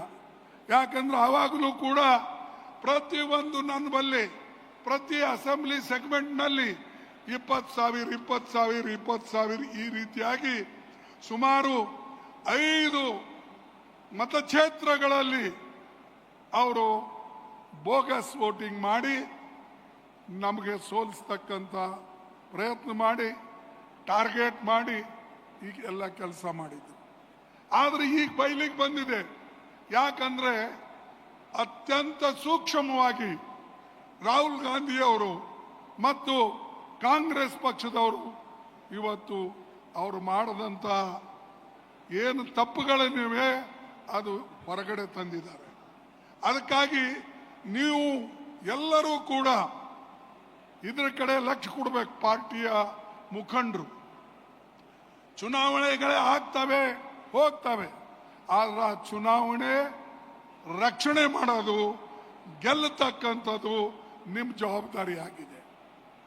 ಅದಕ್ಕಾಗಿ ನಾನು ನಿಮಗೆ ವಿಶೇಷವಾಗಿ ಹೇಳ್ಕೊಡ್ತಕ್ಕಂಥದ್ದೇನೆಂದ್ರೆ, ಈ ಮೋದಿ ಈಗಾಗಲೇ ಅನೇಕ ನಮ್ಮ ಕಾಂಗ್ರೆಸ್ ಕಾರ್ಯಕರ್ತರಿಗೆ ಬೇರೆ ಪಕ್ಷದವರಿಗೆ ಅವರಿಗೆಲ್ಲ ಹೆದರಿಸಿ ಬೆದರಿಸಿ ಇಡಿದು CBIದು CBCದು ಅನೇಕ ಕೆಲಸಗಳು ಅವ್ರು ಮಾಡಿದ್ದಾರೆ. ಹೆದರಿಸಿ ಮೆಜಾರಿಟಿ ಮಾಡಿಕೊಂಡಿದ್ದಾರೆ. ಅನೇಕ ರಾಜ್ಯಗಳಲ್ಲಿ ಅವರಿಗೆ ಮೆಜಾರಿಟಿ ಇರಲಿಲ್ಲ, ಆದರೂ ಕೂಡ ಪಕ್ಷಗಳನ್ನು ಒಡೆದು MLAಗಳನ್ನು ಖರೀದಿ ಮಾಡಿ ಸರ್ಕಾರ ಮಾಡ್ತಾ ಇದ್ದಾರೆ. ಅದೇ ರೀತಿಯಾಗಿ ಮಹಾರಾಷ್ಟ್ರನಾಗ ಆಯಿತು, ಹಿಂದೆ ನಮ್ಮ ಕರ್ನಾಟಕದಲ್ಲೇ ಆಯಿತು, ಅದೇ ರೀತಿಯಾಗಿ ಗೋವಾದಲ್ಲೇ ಆಯಿತು, ಮಣಿಪುರ್ನಲ್ಲೇ ಆಯಿತು. ಇವು ಎಲ್ಲ ಕಡೆ ಅವರು ಎಂದೂ ಎಲೆಕ್ಷನ್ದಲ್ಲಿ ಗೆದ್ದು ಬರಲಿಲ್ಲ. ಆದರೆ ಚುನಾವಣೆಯಲ್ಲಿ ಗೆದ್ದು ಬಂತ ಜನರಿಗೆ ಸೆಳ್ಕೊಂಡು ದುಡ್ಡು ಕೊಟ್ಟು ಆ ಸರ್ಕಾರಗಳನ್ನು ಮಾಡಿದ್ರು. ಈಗ ಅದೇ ಚಾಳಿ ಅವ್ರದ್ದಿದೆ. ಅದಕ್ಕಾಗಿ ಅವರಿಗೆ ನಾವು ಬುದ್ಧಿ ಕಲಿಸಬೇಕಾಗಿದೆ. ಮತ್ತು ವಿಶೇಷವಾಗಿ ಈ ನಮ್ಮ 2024 ಎಲೆಕ್ಷನ್ ಏನಿದೆ ಅದು ನಿಜವಾಗಲೂ ಮೋದಿ ಅಂಡ್ ಕಂಪನಿ ಗೆದ್ದಿಲ್ಲ. ಅವರು ನೇರವಾಗಿ ಚುನಾವಣೆ ಗೆದ್ದಿಲ್ಲ, ಕಳ್ಳತನದಿಂದ ಚುನಾವಣೆ ಗೆದ್ದಿದ್ದಾರೆ. ಆ ಸರ್ಕಾರ ಬಹುಕಾಲ ಉಳಿಯೋದಿಲ್ಲ. ಅವ್ರು ಎಲ್ಲೇ ಇರಲಿ ನಾವು ಹೊರಗೆ ತರ್ತೇವೆ, ಹೊರಗಡೆ ತಂದು ಅವರಿಗೆ ಜನರಿಂದ ಚೀಮಾರಿ ಹಾಕಿಸ್ತೇವೆ. ಯಾಕಂದ್ರೆ ನಿಮಗೆ ಎಂದೂ ಕೂಡ ತಪ್ಪದ ದಾರಿಗೆ ನಾವು ಹೋಗಕ್ಕೆ ಬಿಡೋದಿಲ್ಲ. ಅದಕ್ಕಾಗಿ ಇವತ್ತು ವಿಶೇಷವಾಗಿ ನಾವು ಇವತ್ತು ಯಾರಿಗೆ ಜನಬೆಂಬಲ ಇಲ್ಲ ಅಂತ ಪ್ರಧಾನಮಂತ್ರಿ ಇವತ್ತು ನಮ್ಮ ದೇಶದಲ್ಲಿ ಇದ್ದಾನೆ. ಅವರಿಗೆ ಕೆಳಗಿಳಿಸ್ತಕ್ಕಂಥದ್ದು ಒಂದೇ ಅಲ್ಲ, ಬುದ್ಧಿ ಕಲಿಸ್ತಕ್ಕಂಥದ್ದು ಸ್ಪಷ್ಟವಾಗಿ ಹೇಳಬೇಕು. ದೇಶದ ಆರ್ಥಿಕ ವ್ಯವಸ್ಥೆ ಕೆಡಿಸ್ತಾ ಇದ್ದಾನೆ. ದೇಶದಲ್ಲಿ ನೆಮ್ಮದಿಯಿಂದ ಜನ ಇರಕ್ಕೆ ಸಾಧ್ಯ ಇಲ್ಲ. ಇದರ ಹಿಂದೆ ಅನೇಕ ತಪ್ಪು ಮಾಡಿದ್ರು. ನೋಟ್ ಬಂದಿ ಆಗಲಿ ಅವು ಆಗಲಿ ಇವೆಲ್ಲನೂ ನಾವು ಮತ್ತೆ ಪುನಃ ಹೇಳಕ್ ಹೋಗೋದಿಲ್ಲ. ಅವೆಲ್ಲ ಮಾಡಿ ದೇಶ ಬರ್ಬಾದ್ ಮಾಡಿಬಿಟ್ರು. ಈಗ ಪುನಃ ಇನ್ನೊಂದು ತಪ್ಪು ಮಾಡಿ ದೇಶ ಹಾಳು ಮಾಡ್ತಾ ಇದ್ದಾರೆ. ಅದಕ್ಕಾಗಿ ನಾವೆಲ್ಲರೂ ಕೂಡ ಈ ಕದ್ದಂತ ಚುನಾವಣೆ ಎಲ್ಲರೂ ಕಂಡುಹಿಡಿಬೇಕು. ಇವತ್ತು ಸೆಂಟ್ರಲ್ ಬೆಂಗಳೂರಿನಲ್ಲಿದೆ, ಬೇರೆ ಕಡೆನೂ ಇದೆ. ಎಲ್ಲೆಲ್ಲಿ ಹೀಗಾಗಿದೆ ನೀವು ಪ್ರತಿಯೊಬ್ಬರು ಸೂಕ್ಷ್ಮವಾಗಿ ಆ ಚುನಾವಣೆ ರಿಸಲ್ಟ್ಗಳನ್ನು ಅಭ್ಯಾಸ ಮಾಡಬೇಕು ಮತ್ತು ಹೊರಗಡೆ ತರಬೇಕು. ಅದಕ್ಕಾಗಿ ನಾವು ನಾಳೆ ಸೋಮವಾರ ದಿವಸ ಎಲ್ಲ MP ಗಳು ದೊಡ್ಡ ಪ್ರಮಾಣದಲ್ಲಿ ಸೆಂಟ್ರಲ್ ಎಲೆಕ್ಷನ್ ಕಮಿಷನ್ ಮುಂದೆ ಪ್ರೊಸೆಷನ್ನಲ್ಲಿ ಹೋಗಿ ಅವರಿಗೆ ನಾವು ಮೆಮೊರಂಡಮ್ ಕೊಡೋದು ಅಲ್ಲದೆ ಅವರಿಗೆ ಸ್ಪಷ್ಟವಾಗಿ ತಿಳಿಸ್ತೇವೆ, ನಿಮ್ಮ ಕಣ್ಣು ಮುಂದೆ ಈ ರೀತಿಯಾಗಿ ನಡೆದಿದೆ, ಇದಕ್ಕೆ ನೀವು ಬೆಂಬಲ ಕೊಡ್ತಾ ಇದ್ದೀರಿ, ಅದಕ್ಕಾಗಿ ನೀವು ಕೂಡ ಅಧಿಕಾರದಲ್ಲಿ ಇರ್ತಕ್ಕಂಥ ಯೋಗ್ಯರಲ್ಲ ಅಂತಕ್ಕಂಥದ್ದನ್ನು ನಾವು ಹೇಳಬೇಕಾಗ್ತದೆ. ಅದು ಸೋಮವಾರ ದಿವಸ ನಾವು ದಿಲ್ಲಿಯಲ್ಲಿ ಆ ಕೆಲಸ ಮಾಡ್ತೇವೆ. ಅದೇ ರೀತಿಯಾಗಿ ಇಂಡಿಯಾ ಅಲೈನ್ಸ್ ಪಾರ್ಟಿಗಳಿಗೆ ನಾವು ನಿನ್ನೆ ರಾಹುಲ್ ಗಾಂಧೀಜಿ ಅವರ ನಿವಾಸದಲ್ಲಿ ಕರೆದಿದ್ದೇವೆ. ಎಲ್ಲರನ್ನ ಕರೆದು ನಾವು ಸ್ಪಷ್ಟವಾಗಿ ಹೇಳಿದ್ದೇವೆ, ನಾವು ಒಕ್ಕಟ್ಟಾಗಿರ್ಬೇಕು, ಒಂದಾಗಿರ್ಬೇಕು. ನಾವು ಒಂದಾಗಿದ್ದರೆ ತಾನೇ ಈ ಮೋದಿ ಅವರ ಕಳ್ಳಾಟ ನಡೆಯೋದಿಲ್ಲ. ಇಲ್ಲದ್ರೆ ಇದೇ ರೀತಿಯಾಗಿ ಅವರು ಕಳ್ಳತನ ಮಾಡಿ ಮಾಡಿ ಮಾಡಿ ಅಧಿಕಾರದಲ್ಲಿರ್ತಾರೆ. ಇದು ಒಂದು. ಅದಕ್ಕಾಗಿ ಇವರಿಗೆ ಅಧಿಕಾರದಿಂದ ಇಳಿಸೋದು ಅತ್ಯಂತ ಮಹತ್ವದು. ಎರಡನೇದು, ನಮ್ಮ ಶಿಕ್ಷಣ ಕ್ಷೇತ್ರದಲ್ಲಿ ಕೈ ಆಡಿಸ್ತಾರೆ. ಅವರಿಗೆ ಅಧಿಕಾರ ಇದೆ ಅಂತ ಹೇಳಿ ನಾನು ನಿಮ್ಮಲ್ಲೆಲ್ಲರಿಗೆ ವಿನಂತಿ ಮಾಡಿಕೊಳ್ತಕ್ಕಂಥದ್ದು ಒಂದೇ, ಏನಂದ್ರೆ quit India movement. Mahatma Gandhiji ಅವರು 9ನೇ ತಾರೀಕು ಅವರು ಅಂದಿನ ಕಾಲದಲ್ಲಿ ಮಾಡಿದರು, ಆಗಸ್ಟ್ 9. ಈಗ ನಾವು ಈ ದೇಶದ ಸಂವಿಧಾನ ರಕ್ಷಣೆ ಮಾಡಕ್ಕೆ, ಡೆಮಾಕ್ರಸಿ ರಕ್ಷಣೆ ಮಾಡಕ್ಕೆ ನಾವೆಲ್ಲರೂ ಕೂಡ ಕ್ವಿಟ್ ನಮ್ಮ ಇಂಡಿಯಾ ಮೂವ್ಮೆಂಟ್ದಾಗೆ ನಾವು ಇದನ್ನ ಇಲ್ಲಿ ಮಾಡಬೇಕಾಗ್ತದೆ. ಅದಕ್ಕಾಗಿ ಈ ಒಂದು ಕ್ವಿಟ್ ಇಂಡಿಯಾ ಮೂವ್ಮೆಂಟ್ ಹೆಂಗೆ ಡೂ ಅಂಡ್ ಡೈ ಅನ್ನತಕ್ಕಂಥದ್ದು ಗಾಂಧೀಜಿ ಮಾಡಿದ್ರು. ನಾವು ನಮ್ಮ ಪ್ರಜಾಪ್ರಭುತ್ವವನ್ನು ಉಳಿಸಕ್ಕೆ, ನಮ್ಮ ಲೋಕತಂತ್ರದ ರಕ್ಷಣೆಗಾಗಿ, ನಮ್ಮ ಸಂವಿಧಾನದ ರಕ್ಷಣೆಗಾಗಿ ಡೂ ಅಂಡ್ ಡೈ ಅನ್ನತಕ್ಕಂಥ ಒಂದು ಸ್ಲೋಗನ್ನ ತೆಗೆದುಕೊಂಡು ನಾವು ಹೋಗ್ಬೇಕು, ಆ ಪ್ರಯತ್ನ ಮಾಡಬೇಕು. ಯಾಕಂದ್ರೆ ನಮ್ಮ ಓಟೇ ಕಸ್ಕೊಂಡ್ಮೇಲೆ, ನಮ್ಮ ಮತದಾನೇ ನಮ್ದು ತೆಗೆದುಕೊಂಡ್ಮೇಲೆ ನಮ್ಗೆ ಅಸ್ತಿತ್ವ ಇರೋದಿಲ್ಲ ದೇಶದಲ್ಲಿ. ನಾವು ನಾಗರಿಕನೂ ಅಲ್ಲ. ಅದಕ್ಕಾಗಿ ಈ ಕೆಲಸವನ್ನ ನೀವೆಲ್ಲರೂ ಕೂಡ ಮಾಡ್ತೀರಿ ಅನ್ನತಕ್ಕಂಥ ಮಾತನ್ನ ಇವತ್ತು ಹೇಳಿ ನಾವೆಲ್ಲರ ಜೊತೆಯಲ್ಲಿ ಸಂಪರ್ಕ ಕೂಡ ಮಾಡ್ತಾ ಇದ್ದೇವೆ. ನಾನು ವಿಶೇಷವಾಗಿ ರಾಹುಲ್ ಗಾಂಧೀಜಿ ಅವರಿಗೆ ಧನ್ಯವಾದ ಹೇಳ್ತೇನೆ. ಯಾಕಂದ್ರೆ ಅವರು ಪ್ರತಿ ಒಂದು ಕಡೆ ಹೋಗಿ ಇಂಥ ಒಂದು ಏನ್ ನಮ್ಮ ಕೆಟ್ಟ ಬೆಳವಣಿಗೆಗಳಾಗ್ತಾ ಇವೆ ಅದಕ್ಕೆ ಅವರು ಎತ್ತಿ ತೋರಿಸಿ ಜನಜಾಗೃತಿ ಮಾಡ್ತಕ್ಕಂಥ ಕೆಲಸ ಮಾಡ್ತಾ ಇದ್ದಾರೆ. ಅದಕ್ಕಾಗಿ ಅವರಿಗೆ ನಾ ಧನ್ಯವಾದ ಕೊಡ್ತೇನೆ. ಇಷ್ಟು ಧೈರ್ಯದಿಂದ ಕೆಲಸ ಮಾಡ್ತಕ್ಕಂಥ ನಾಯಕ ಯಾರೂ ನಮ್ಮ ದೇಶದಲ್ಲಿ ಇವತ್ತು ಇಲ್ಲ.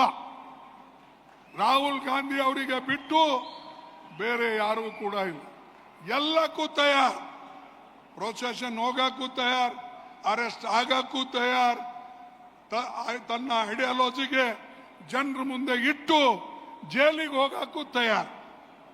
ಅವ್ರ ಮೇಲೆ ಇವತ್ತು ಅನೇಕ ಕೇಸ್ ಇವೆ, 40-50 ಕೇಸ್ಗಳಿವೆ. ಪ್ರತಿ ಒಂದು ಕೋರ್ಟಿಗೆ ಅವ್ರು ಹೋಗ್ತಾರೆ.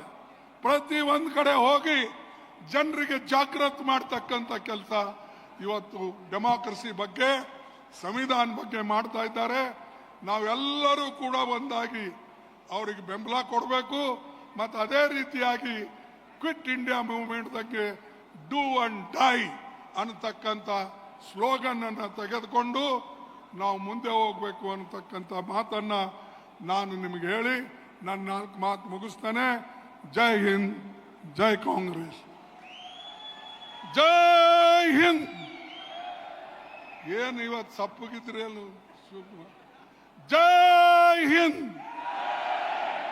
ಜೈ ಹಿಂದ್, ಜೈ ಹಿಂದ್, ಜೈ ಕಾಂಗ್ರೆಸ್, ಜೈ ಕಾಂಗ್ರೆಸ್. ನಿಮ್ಮೆಲ್ಲರಿಗೆ ಧನ್ಯವಾದ. ಈ ಕಳತನದಿಂದ ಅಧಿಕಾರನಲ್ಲಿ ಇರ್ತಕ್ಕಂಥವ್ರಿಗೆ ಓಡಿಸ್ಬೇಕು ಅಂತ ಇನ್ನೊಮ್ಮೆ ಹೇಳಿ ನನ್ನ ಮಾತು ಮುಗಿಸ್ತೇನೆ. ಜೈ ಹಿಂದ್.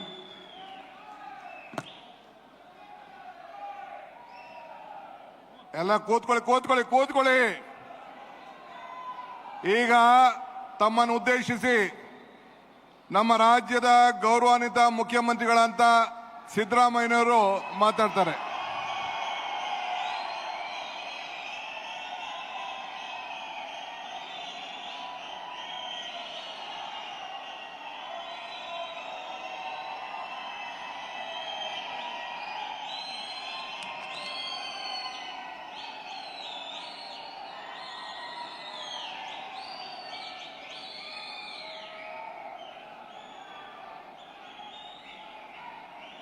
ಈ ಪ್ರತಿಭಟನಾ ರ್ಯಾಲಿನಲ್ಲಿ ಭಾಗವಹಿಸಿರ್ತಕ್ಕಂಥ ಅಖಿಲ ಭಾರತ ಕಾಂಗ್ರೆಸ್ ಪಕ್ಷದ ಅಧ್ಯಕ್ಷರು, ರಾಜ್ಯಸಭೆಯಲ್ಲಿ ವಿರೋಧ ಪಕ್ಷದ ನಾಯಕರು ಆದಂಥ ಮಾನ್ಯ ಮಲ್ಲಿಕಾರ್ಜುನ ಖರ್ಗೆ ಅವರೇ, ಲೋಕಸಭೆಯಲ್ಲಿ ವಿರೋಧ ಪಕ್ಷದ ನಾಯಕರು, ನಮ್ಮೆಲ್ಲರ ನಾಯಕರು ಆದಂಥ ಶ್ರೀ ರಾಹುಲ್ ಗಾಂಧಿ ಅವರೇ, ಎಐಸಿಸಿ ಪ್ರಧಾನ ಕಾರ್ಯದರ್ಶಿಗಳಾದಂಥ ಶ್ರೀ ವೇಣುಗೋಪಾಲ್ ಅವರೇ, ಇನ್ನೊಬ್ಬರು ಎಐಸಿಸಿ ಪ್ರಧಾನ ಕಾರ್ಯದರ್ಶಿಗಳಾದಂಥ ಶ್ರೀ ಸುರ್ಜೇವಾಲಾ ಅವರೇ, ಕೆಪಿಸಿಸಿ ಅಧ್ಯಕ್ಷರು ಉಪಮುಖ್ಯಮಂತ್ರಿಗಳು ಆದಂಥ ಶ್ರೀ ಡಿ.ಕೆ. ಶಿವಕುಮಾರ್ ಅವರೇ,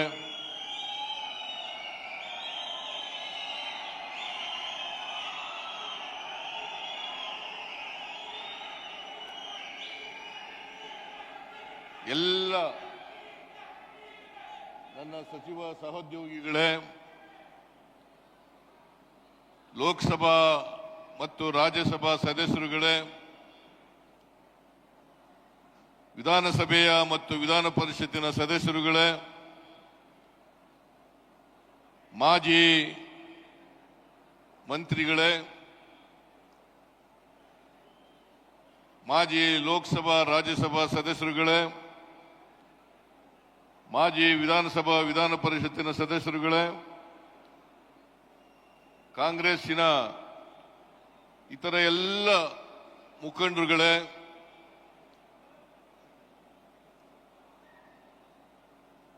ಮುಂಚೂಣಿ ಘಟಕಗಳ ಎಲ್ಲ ಪದಾಧಿಕಾರಿಗಳೇ, ಇಲ್ಲಿ ಇಷ್ಟೊಂದು ಬೃಹತ್ ಸಂಖ್ಯೆಯಲ್ಲಿ ಆಗಮಿಸಿರ್ತಕ್ಕಂಥ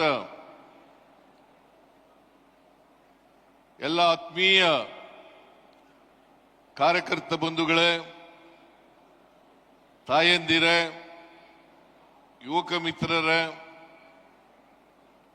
ಮಾಧ್ಯಮದ ಗೆಳೆಯರೇ, ಈಗಾಗಲೇ ಮಾತನಾಡಿದಂಥ ಮಾನ್ಯ ಖರ್ಗೆಯವರು, ಮಾನ್ಯ ರಾಹುಲ್ ಗಾಂಧಿಯವರು ಈ ಸಭೆಯ ಉದ್ದೇಶವನ್ನು ಪ್ರಸ್ತಾಪ ಮಾಡಿ ಅನೇಕ ವಿಚಾರಗಳನ್ನು ನಿಮ್ಮ ಮುಂದೆ ಪ್ರಸ್ತಾಪ ಮಾಡಿದ್ದಾರೆ.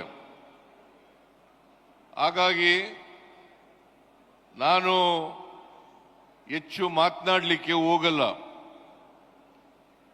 ಈ ಪ್ರತಿಭಟನಾ ರ್ಯಾಲಿ ಕರ್ನಾಟಕದಿಂದ ಪ್ರಾರಂಭ ಆಗಿದೆ, ಬೆಂಗಳೂರಿನಿಂದ ಪ್ರಾರಂಭ ಆಗಿದೆ. ಈಗಾಗಲೇ ರಾಹುಲ್ ಗಾಂಧಿ ಅವರು ಈ ಹೋರಾಟವನ್ನ ಕೈಗೆತ್ತಿಕೊಂಡು ನಿನ್ನೆ ನೀವೆಲ್ಲ ನೋಡಿರಬಹುದು, ಅವರು ಪತ್ರಿಕಾ ಸಂದರ್ಶನವನ್ನು ಮಾಡಿ ಅನೇಕ ವಿಚಾರಗಳನ್ನ ಹೇಳಿದ್ದಾರೆ. ಈ ವಿಚಾರಗಳನ್ನ ಹೇಳುವಾಗ ಕೇವಲ ಒಬ್ಬ ರಾಜಕಾರಣಿಯಾಗಿ ಮಾಡ್ತಕ್ಕಂಥ ಆಪಾದನೆಗಳಲ್ಲ, ಅವರು ಇದ್ರ ಬಗ್ಗೆ ಸಂಪೂರ್ಣವಾಗಿ ಅಧ್ಯಯನ ಮಾಡಿ ಸಾಕ್ಷ್ಯಾಧಾರಗಳನ್ನು ಇಟ್ಕೊಂಡು ಮುಂದೆ ಪ್ರಸ್ತಾಪ ಮಾಡಿದ್ದಾರೆ. ಈಗ ನಮ್ಮ ಸಂವಿಧಾನ ಇದೆಯಲ್ಲ, ಪ್ರಜಾಪ್ರಭುತ್ವವನ್ನು ನಾವು ಒಪ್ಕೊಂಡಿದ್ದೀವಿ, ಸಂವಿಧಾನವನ್ನು ರಚನೆ ಮಾಡ್ಕೊಂಡಿದ್ದೀವಿ. ಈ ದೇಶಕ್ಕೆ ಬೇಕಾದಂಥ ಸಂವಿಧಾನ, ನಮ್ಮ ಸಮಾಜಕ್ಕೆ ಬೇಕಾದಂಥ ಸಂವಿಧಾನವನ್ನು ರಚನೆ ಮಾಡ್ಕೊಂಡಿದ್ದೀವಿ. ಸಂವಿಧಾನ ಬಂದ ಮೇಲೆ, ಜಾರಿಯಾದ ಮೇಲೆ ಒಬ್ಬ ವ್ಯಕ್ತಿಗೆ ಒಂದು ಓಟು, ಒಬ್ಬ ವ್ಯಕ್ತಿಗೆ ಒಂದು ಓಟು, ಅದು ಪುರುಷ ಆಗಿರಲಿ, ಮಹಿಳೆಯಾಗಿರಲಿ, ಶ್ರೀಮಂತ ಆಗಿರಲಿ, ಬಡವ ಆಗಿರಲಿ, ರಾಷ್ಟ್ರಾಧ್ಯಕ್ಷರಾಗಿರಲಿ ಅಥವಾ 4ನೇ ದರ್ಜೆ ನೌಕರರಾಗಿರಲಿ, ಎಲ್ಲರಿಗೂ ಒಂದೇ ಓಟು. ಈ ಓಟಿನ ಮೂಲಕ ಜನ 5 ವರ್ಷಕ್ಕೊಮ್ಮೆ ಚುನಾವಣೆಗಳಾಗ್ತವೆ. ಈ ಚುನಾವಣೆಗಳನ್ನು ನಡೆಸ್ತಕ್ಕಂಥವರು ಚುನಾವಣಾ ಆಯೋಗದವರು. ಚುನಾವಣಾ ಆಯೋಗ ಸಂವಿಧಾನ ರೀತಿಯ ನಡ್ಕೋಬೇಕಾಗ್ತದೆ. ಯಾವುದೇ ಕಾರಣಕ್ಕೆ ನ್ಯಾಯಸಮ್ಮತವಾದಂಥ ಚುನಾವಣೆಗಳನ್ನು ಮಾಡಿ ಯಾರು ಬಹುಮತವನ್ನು ಗಳಿಸ್ತಾರೆ ಕಾನೂನು ರೀತಿಯ, ಅವರಿಗೆ ಅಧಿಕಾರವನ್ನ ಸಿಗ್ತಕ್ಕಂಥದ್ದು ಪ್ರಜಾಪ್ರಭುತ್ವದ ಮೂಲ ತತ್ವ. ಆದ್ರಿಂದ ಈ ವೋಟಿಂಗ್ ರೈಟ್ ಇದೆಯಲ್ಲ, ಈ ವೋಟಿಂಗ್ ರೈಟ್ ಸಂವಿಧಾನ ಕೊಟ್ಟಿರ್ತಕ್ಕಂಥದ್ದು ನಮಗೆ ಸಂವಿಧಾನ ಕೊಟ್ಟಿರ್ತಕ್ಕಂಥದ್ದು. ಇದನ್ನ ಯಾರಿಂದಲೂ ಕೂಡ ಕಿತ್ಕೊಳ್ಳಿಕ್ಕೆ ಸಾಧ್ಯ ಆಗಲ್ಲ ಅಥವಾ ನಾಶ ಮಾಡಲಿಕ್ಕೆ ಸಾಧ್ಯ ಆಗಲ್ಲ. ಇದು ಮೂಲಭೂತವಾದಂತ ಹಕ್ಕು ಅಂತಕ್ಕಂಥದ್ದನ್ನ ನಾವೆಲ್ಲರೂ ಕೂಡ ಅರ್ಥ ಮಾಡ್ಕೋಬೇಕಾಗ್ತದೆ. ಅದಕ್ಕೋಸ್ಕರ ನಾವು ಇದನ್ನ ಬಹಳ ಎಚ್ಚರಿಕೆಯಿಂದ ಚುನಾವಣೆಗಳನ್ನು ಮಾಡಬೇಕು. ನಾವು ನಮ್ಮ ಹಕ್ಕನ್ನು ಚಲಾಯಿಸ್ತಕ್ಕಂಥದ್ದನ್ನ ಮಾಡಬೇಕಾಗ್ತದೆ ಅಂತಕ್ಕಂಥ ಮಾತುಗಳನ್ನು ಈ ಸಂದರ್ಭದಲ್ಲಿ ಹೇಳಲಿಕ್ಕೆ ಬಯಸ್ತಾ ಇದ್ದೇನೆ. ಈ ಮನುವಾದಿಗಳು ಬಿಜೆಪಿಯವರು, ಅವ್ರಿಗೆ ಯಾವತ್ತೂ ಕೂಡ ನಮ್ಮ ಸಂವಿಧಾನದ ಮೇಲೆ ಗೌರವ ಆಗಲಿ, ಸಂವಿಧಾನದ ರೀತಿ ನಡ್ಕೊಳ್ತಕ್ಕಂಥದ್ದಾಗಲಿ ಇಲ್ಲ ಅಂತಕ್ಕಂಥದ್ದನ್ನು ನಾವು ಇತಿಹಾಸವನ್ನು ನೋಡಿದಾಗ ಬಹಳ ಸ್ಪಷ್ಟವಾಗಿ ಗೊತ್ತಾಗಲಿಕ್ಕೆ ಸಾಧ್ಯ ಆಗ್ತದೆ. ಈ ಸಂವಿಧಾನ ರಚನೆಯಾಗಿ ಬಾಬಾ ಸಾಹೇಬ್ ಅಂಬೇಡ್ಕರ್ ಅವರು ಈ ಸಂವಿಧಾನವನ್ನು ಮಾಡಿದ್ರು. ಮಹಾತ್ಮ ಗಾಂಧೀಜಿಯವರ ನೇತೃತ್ವದಲ್ಲಿ ಈ ದೇಶಕ್ಕೆ ಸ್ವಾತಂತ್ರ್ಯ ಬಂತು. ಸ್ವಾತಂತ್ರ್ಯ ಬಂದ ಮೇಲೆ ಸಂವಿಧಾನ ರಚನೆಯಾದದ್ದು. ಇದನ್ನ ನಾವು ಅರ್ಥ ಮಾಡ್ಕೋಬೇಕಾಗ್ತದೆ. ಆದ್ರಿಂದ ಈ ಮತ ಹಕ್ಕಿದೆಯಲ್ಲ, ಈ ಮತ ಹಕ್ಕನ್ನ ಯಾರಿಂದಲೂ ಕೂಡ ಕಸ್ಕೊಳ್ತಕ್ಕಂಥದ್ದಾಗ್ಲಿ, ನಾಶ ಮಾಡ್ತಕ್ಕಂಥದ್ದಾಗ್ಲಿ, ಅಥವಾ ಇನ್ನೊಬ್ರು ಇದನ್ನ ಪರಿಗಣಿಸ್ತಕ್ಕಂಥದ್ದಾಗ್ಲಿ, ಮತ ಹಾಕ್ತಕ್ಕಂಥದ್ದಾಗ್ಲಿ ಆಗ್ಲಿಕ್ಕೆ ಸಾಧ್ಯ ಇಲ್ಲ. ಇದನ್ನ ನಾವೆಲ್ಲರೂ ಕೂಡ ಅರ್ಥ ಮಾಡ್ಕೊಂಡಿದ್ದೀವಿ ಅಂತಕ್ಕಂಥದ್ದು ನನ್ನ ಭಾವನೆ. ಆದ್ರಿಂದ ಮನುವಾದಿಗಳು ಈ ವೋಟಿಂಗ್ ಪ್ಯಾಟರ್ನ್ನೇ, ಈ ಮೂಲಭೂತ ಹಕ್ಕನ್ನೇ ಕಸಿದುಕೊಳ್ತಕ್ಕಂಥ ಪ್ರಯತ್ನವನ್ನು ಮಾಡ್ತಾ ಇದ್ದಾರೆ. ಅದರಿಂದ ರಾಹುಲ್ ಗಾಂಧಿ ಅವರು ಇವತ್ತು ಅಧ್ಯಯನವನ್ನು ಮಾಡಿ ಈ ಬೆಂಗಳೂರು ಸೆಂಟ್ರಲ್ ಲೋಕಸಭಾ ಕ್ಷೇತ್ರ, ಅದರಲ್ಲಿ ಒಂದು ಮಹದೇವಪುರ ಅಂತೇಳಿ ವಿಧಾನಸಭಾ ಕ್ಷೇತ್ರ ಬರ್ತದೆ. ಆ ಮಹದೇವಪುರ ವಿಧಾನಸಭಾ ಕ್ಷೇತ್ರದಲ್ಲಿ ನಾವು ಅಲ್ಲಿವರೆಗೆ ಎಲ್ಲ ಕ್ಷೇತ್ರಗಳಲ್ಲೂ ಕೂಡ ಮುಂದೆ ಇದ್ದು, ಮಹದೇವಪುರ ವಿಧಾನಸಭಾ ಕ್ಷೇತ್ರಕ್ಕೆ ಬಂದಾಗ ನಾವು 1 ಲಕ್ಷ ಚಿಲ್ಲರೆಯಿಂದ ನಾವು ಮತ ಗಳಿಕೆಯಲ್ಲಿ ಕಡಿಮೆ ಆಗ್ತೇವೆ. ಅವರು 1 ಲಕ್ಷಕ್ಕಿಂತ ಹೆಚ್ಚು ಮತಗಳನ್ನ ಅಲ್ಲಿ ಪಡ್ಕೊಳ್ಳಿಕ್ಕೆ ಸಾಧ್ಯ ಆಗ್ತದೆ. ಈ ತರ ಇಡೀ ದೇಶದಲ್ಲಿ ಹಿಂಗಾಗಿದೆ. ಯಾವತ್ತೂ ಕೂಡ ಈಗ ಕರ್ನಾಟಕ ಉದಾಹರಣೆಗೆ ನಾವು ತಗೊಂಡ್ರೆ, ಯಾವತ್ತೂ ಕೂಡ ಭಾರತೀಯ ಜನತಾ ಪಕ್ಷದವರು 2018 ಇರ್ಬೋದು, 2018 ಇರ್ಬೋದು, 2019 ಇರ್ಬೋದು, ಯಾವಾಗಲೂ ಕೂಡ ಬಹುಮತವನ್ನ ಪಡ್ಕೊಂಡಿಲ್ಲ. 2018ರಲ್ಲಿ ಹಿಂಭಾಗಲಿಂದ ಅಧಿಕಾರಕ್ಕೆ ಬಂದರು, ಆಪರೇಷನ್ ಕಮಲವನ್ನ ಮಾಡಿದ್ರು. 2018ರಲ್ಲಿ ಮತ್ತೆ ಆಪರೇಷನ್ ಕಮಲವನ್ನ ಮಾಡಿದ್ರು. ಮತ್ತೆ ಲೋಕಸಭೆಯಲ್ಲೂ ಕೂಡ ಮತ ಕದೀಲಿಕ್ಕೆ ಪ್ರಯತ್ನವನ್ನ ಮಾಡಿದ್ರು. ಹಾಗಾಗಿ ನಮಗೆ ಇಂಟರ್ನಲ್ ಸರ್ವೆ ಪ್ರಕಾರ ನಮಗೆ ಕಳೆದ 2024ರಲ್ಲಿ 16 ಸ್ಥಾನಗಳನ್ನು ಗೆಲ್ಲಬೇಕಾಗಿತ್ತು. ನಾವು ಬರೀ 9 ಸ್ಥಾನಗಳನ್ನು ಗೆಲ್ಲಲಿಕ್ಕೆ ಸಾಧ್ಯ ಆಯಿತು.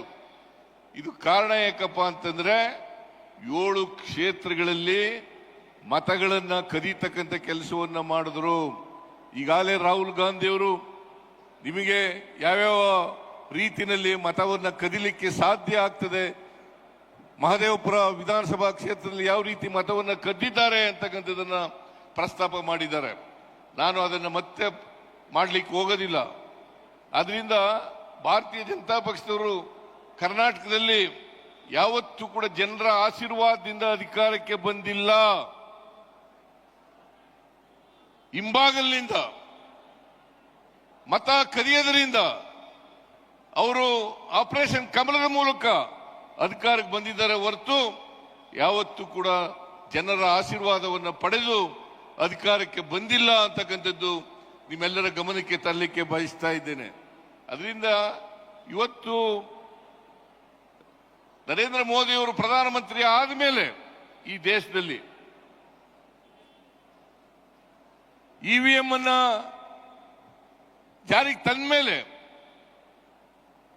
ಅದನ್ನ ದುರುಪಯೋಗ ಮಾಡ್ಕೊಳ್ತಕ್ಕಂಥದ್ದು, ಇವಿಎಂ ಅನ್ನ ಮತ್ತೆ ಮತ ಗಳಿಸ್ತಕ್ಕಂಥದ್ದು, ಮತ ಕಳ್ತನ ಮಾಡ್ತಕ್ಕಂಥದ್ದು, ಈ ಮೂಲಕ ಆಪರೇಷನ್ ಕಮಲವನ್ನು ಮಾಡ್ತಕ್ಕಂಥದ್ದು, ಈ ಮೂಲಕ ಅಧಿಕಾರಕ್ಕೆ ಬರತಕ್ಕಂಥ ಪ್ರಯತ್ನವನ್ನು ಮಾಡ್ತಾ ಇದ್ದಾರೆ. ಇದು ಬರೀ ಕರ್ನಾಟಕದಲ್ಲಿ ಅಷ್ಟೇ ಅಲ್ಲ, ಇಡೀ ದೇಶದಲ್ಲಿ ನಡೆದಿರ್ತಕ್ಕಂಥ ವಿಚಾರ.